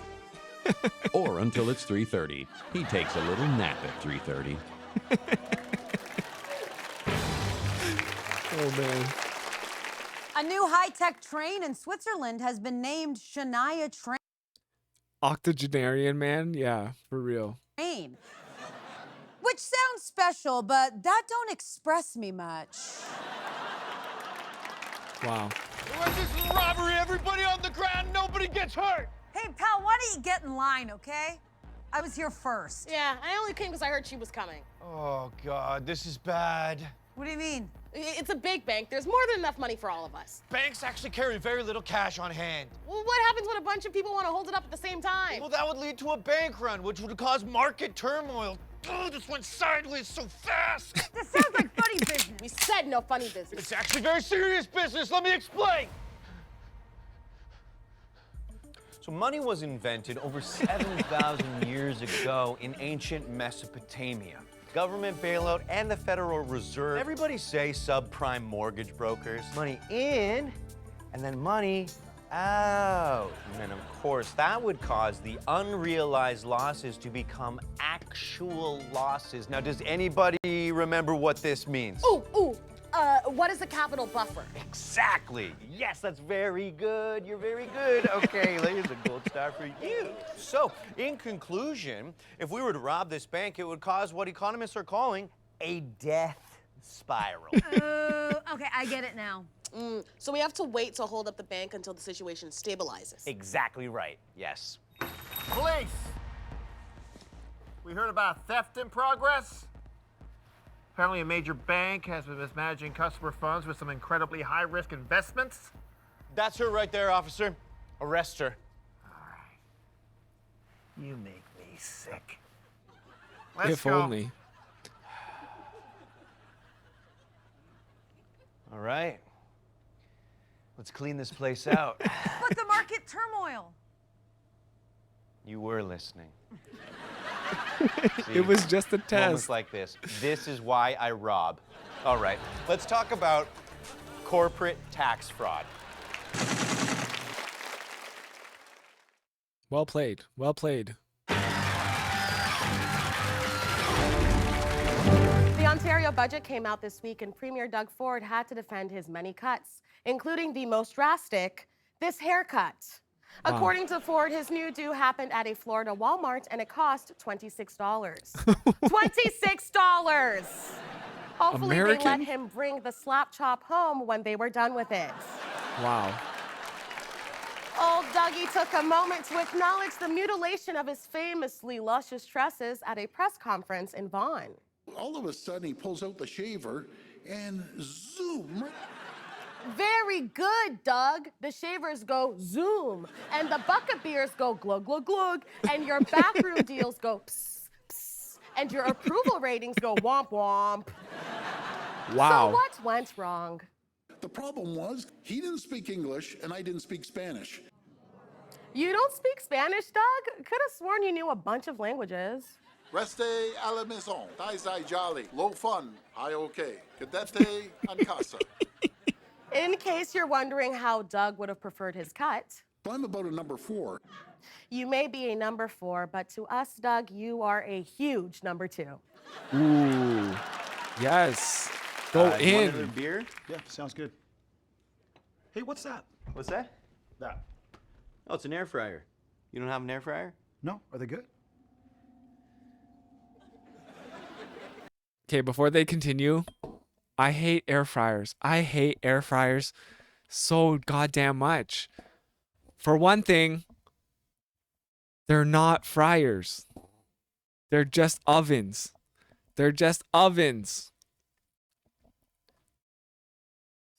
Okay, everyone stop what they're doing. Purple Mavis needs a lift to center town. Get in the car. Get in the car and get Purple Mavis to center town, please. Yeah, it's a convection oven and not even that fancy. I know. That's why it pisses me off so much. You got your regular oven, you got your toaster oven, and you got your microwave oven, and now they sell you this other thing that is a fryer. But bum bum bum, plot twist, it's just another oven.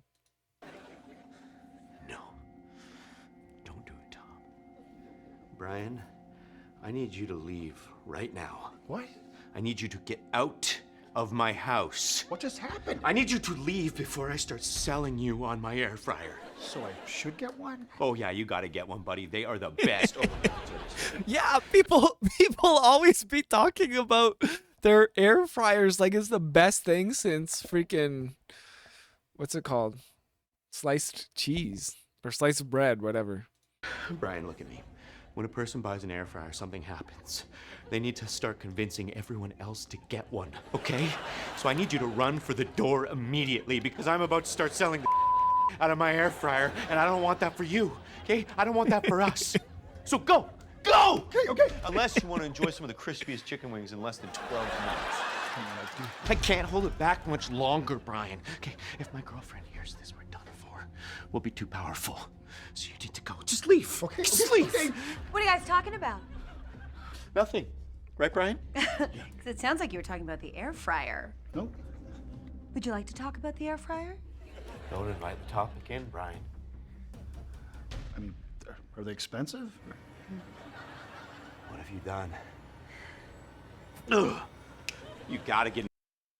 Have you had fries with an air fryer? No. Well, actually, I have. Because my auntie bought us an air fryer. And then we had to make French fries because like that's like one of the top things you're going to make, right? But the thing that drives me crazy, you can't even make a lot of French fries. And they take just as long, if not longer, than just making them in the oven. And so you have to do like 4 batches of French fries just to get the normal amount that you would get from making it in a regular oven. It drives me crazy. An air fryer, buddy. They are cheap. Oh, you gotta get an air You fryer. gotta get one. They're the best. Okay, wait, no, It's like a microwave, but for people who think they can cook. Don't even worry about the counter space. It is worth every square inch. Roasted potatoes, 10 minutes, no oil. You gotta get an air fryer. It makes everything so crispy. Pop that phone out. Let's get on Amazon. It will literally change your life. I was. And what is this? No cooking with oil. The oil is healthy for you. The oil helps you digest the food and like inherit the nutrients. Nothing before the air fryer. Now I'm something. Look at me. Look at me in the eyes. I'm something now. I'm a man. I have an air fryer and I am awesome. I'll get one, I promise. Get an air fryer. what I'm now. Get the air fryer. Oh no. It do be like that, I swear. I didn't want that to happen. You really will like it, don't they? Oh yeah, they are really great, and I'm not just saying that. Yeah, they're the best. The problem for me with air fryers too is that they just don't make enough food. Like we're only like a household of 2, but when we cook, we're cooking for like days at a time.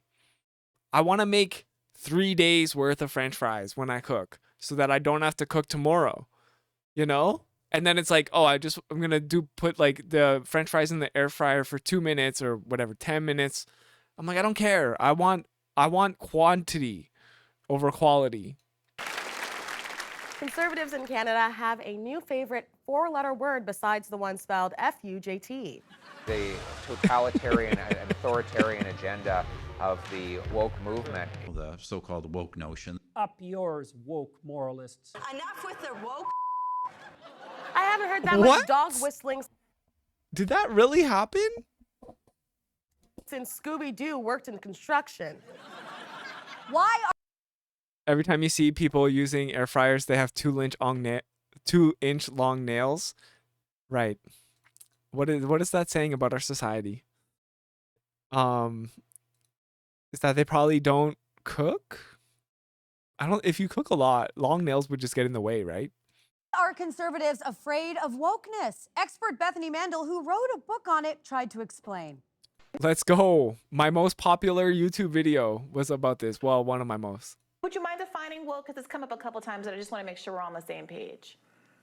So, I mean, woke is sort of the idea that, Come on, you're almost there. You can use your words. This is going to be one of those moments that goes viral. And it did! So she's an expert on wokeness and a fortune teller. Congratulations to Bethany on giving the worst book report ever on a book she wrote. Woke is more than a buzzword. For over 100 years in the Black community, it has meant alert and conscious to everyday injustices. So conservatives, if you don't understand what a word means, don't use it. That's why I don't say the word gazebo. Gesundheit. White people, we gotta stop ruining Black people's words like lit, bay, and Black Friday. We ruin words faster than we ruin dances. This is true. Oh my goodness. Hillary Clinton dabbing? Why? Why, Hillary Clinton? You had one job, and it was a very easy job to defeat Donald Trump. And you couldn't even do that because you were too busy carrying around your hot sauce in your purse, trying to impress Black people, and dabbing on Ellen, trying to impress, I don't know, Gen Z. But if you have to appropriate Black words, at least make them sound fun. Woke. Woke.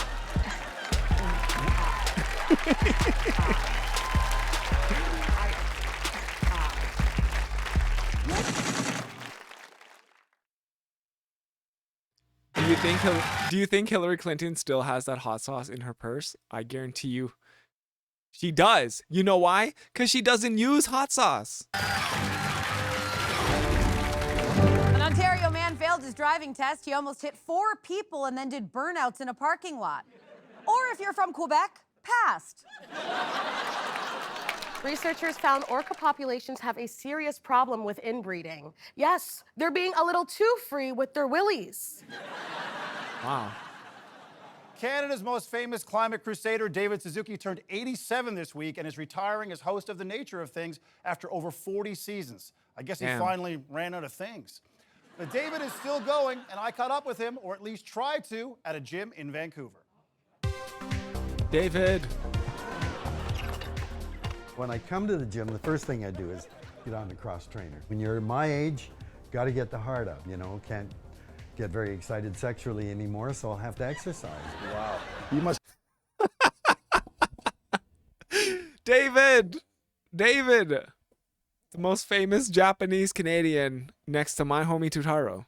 Do all this cardio so you can get away from all the climate deniers. Well, huh? they certainly raise my cardio when I talk to them. So I don't know how comfortable I am on this, but I thought I'd just start off. Hey, Trent, this is okay? Yeah, I guess so. This is a weird way to do it. Well, you're all Mr. Conservation. I mean, we could use another machine. I could warm up on the other one. But... You know, one thing that my dad told me in thinking about lessons is he said, you are what you do, not what you say. You want to be in good shape? Yeah. Work out. I'm going to work out once a year. I come in, I work out once a year hard, David, hard, committed. And then I sit back, I watch the emissions. That's how I'm going to save the planet. Right. You know? And I thought you were going to say you put a cork up your bum and you don't fart anymore. You know, your farts are heavy in methane. Why is it always my farts? There's got to be other people to blame. It's true. Apparently, I'm the reason. Your farts are legendary. I've heard a lot about your farts. Dave, this is the most likable I've ever seen David Suzuki, for real. Like I told you, like old dudes like fart jokes. Old My farts like daughter old farts. Years ago said, you don't have a 6-pack, you have a 1-pack. Just one big gut. What I do is 35, then I take a short break, and then I do 30, and then a break, and then 25, 20, 15, 10, 10. That's the same way I drink beers. I feel like I'm on an Air Canada flight. Okay, this is. Are we putting all that weight on that? Yeah. You're not serious. Is there an airbag? Or something? Are you the doctor? After 44 years, you're walking away from the nature things. Why is it time? Wow, walking away, I'm crawling away. I mean, you're going to have all this free time on your hands. So I have some business opportunities I'd like for you and I to go in on. We open up a restaurant, right? You're the face of the restaurant. I'll be the business side. The nature of wings. It's a chicken wing place. Wow. And we reuse old chicken wings, wings that haven't been eaten. We pre-fry them. Poor chickens. That's not a good name for a restaurant. Okay, come on, pump her up. You're an animal, remember? I swear David Suzuki's funnier here than Trent. Like, which is kind of like amazing. I mean, Trent is a professional comedian, but David Suzuki coming in here fiery with the jokes. Also, I have to say, I love his shirt. Remember? Oops. Am I going to have to get in there and show you how to do it? Come what the on. hell? Come on, man. Huh? Oh, Jesus. I mean, is he serious? Wow. Gross. Happy birthday and happy retirement, David. As for the planet, well, we had a good run.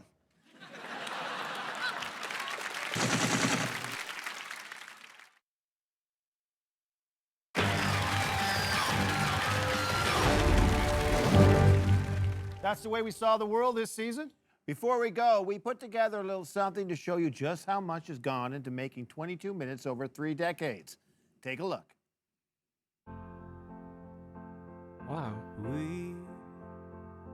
We do it all the time. 40 plus people.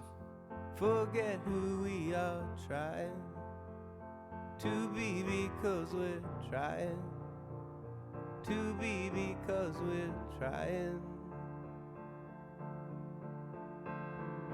Hey, 100 plus guests. 5 prime ministers. Too many politicians.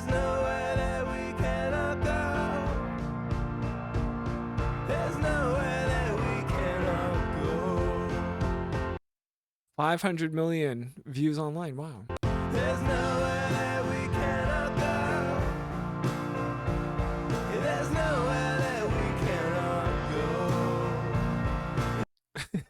Some jokes didn't land.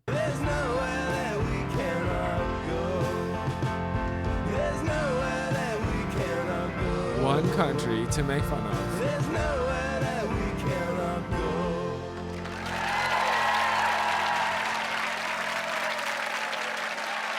On behalf of everyone on both sides of the camera, thanks for watching. We'll be back in the fall for season 31. See you then. For now, stay tuned for the season finale of Son of a Critch. Good night. All right, well. Good night.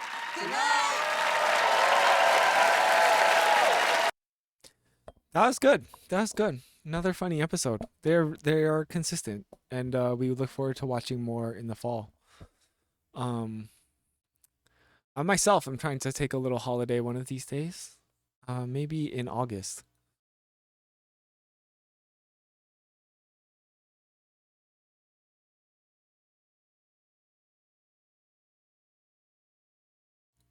All right, chat. I really had a fun stream. We got so much done today. I'm really excited. Who do we got? Who do we got streaming? We got Sheila doing their thing.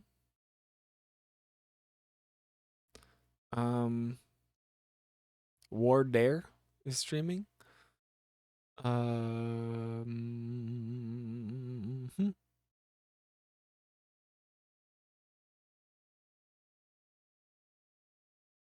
Not too many people. Not too many people. that we know. Streaming. Oh. I think this woman's French Canadian, right? Whimsy Psyche. Unite. Studio Ghibli is overrated. Thank you. Thank you. Thank you for coming to my TED Talk. I appreciate. No, this woman's saying Studio Ghibli's overrated. I know I watched from them that I know of. Which also, I Emma, how feel are you like doing? might make Have for yet a to funny see raid any here. Anime, but that moved me emotionally the way live action or even like Disney animation has. Well, Pixar mainly. Yeah, Pete, Pixar for me as well. I can't name any Ghibli movie from the top of my head, so that's not a hot take for me. Nice. Okay. Studio Ghibli is most folks' first dip into anime, and at least that unique art style, which is why. It's But we should better raid them than most anyways, folks. just to be Maybe. funny. It was not the case for me. Whimsy Emma! Psyche. Thank you for We're throwing your playing change Resident in the Evil room 4, and for another Resident Evil 4 Thank you for raid, the but nice I do love that game. So Stunning I'll visually, see you but next I time, don't like y'all. the pace and I fall I hope asleep. everyone has a good Thank weekend. God I'm- And thank you so much. Lumi Rule is cool. Oh yeah, you know, it is Trans Day of Remembrance. So at least we can be virtue signaling with our raid. All right, Lumi Rule is cool. Yeah. All right, okay, we're not raiding the Ghibli haters here. We'll raid Lumi Rue. And yeah, okay, it looks like they've already started. Explain. Okay. Bye everybody. Happy T-Dove. Really fun stream. Thank you so much. I can't believe we smashed the goal. 424% of the $18 goal. That I can't wait to tell like my partner that I made money today. For a change, you know? So it's really excited about that. And I'll see everyone on Monday.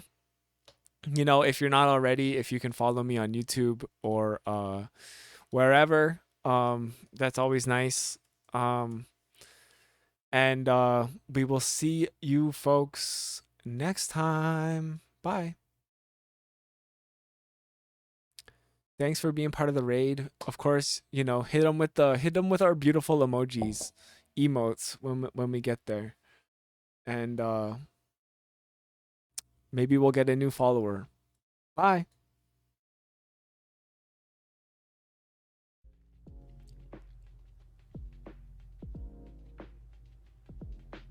I keep hearing about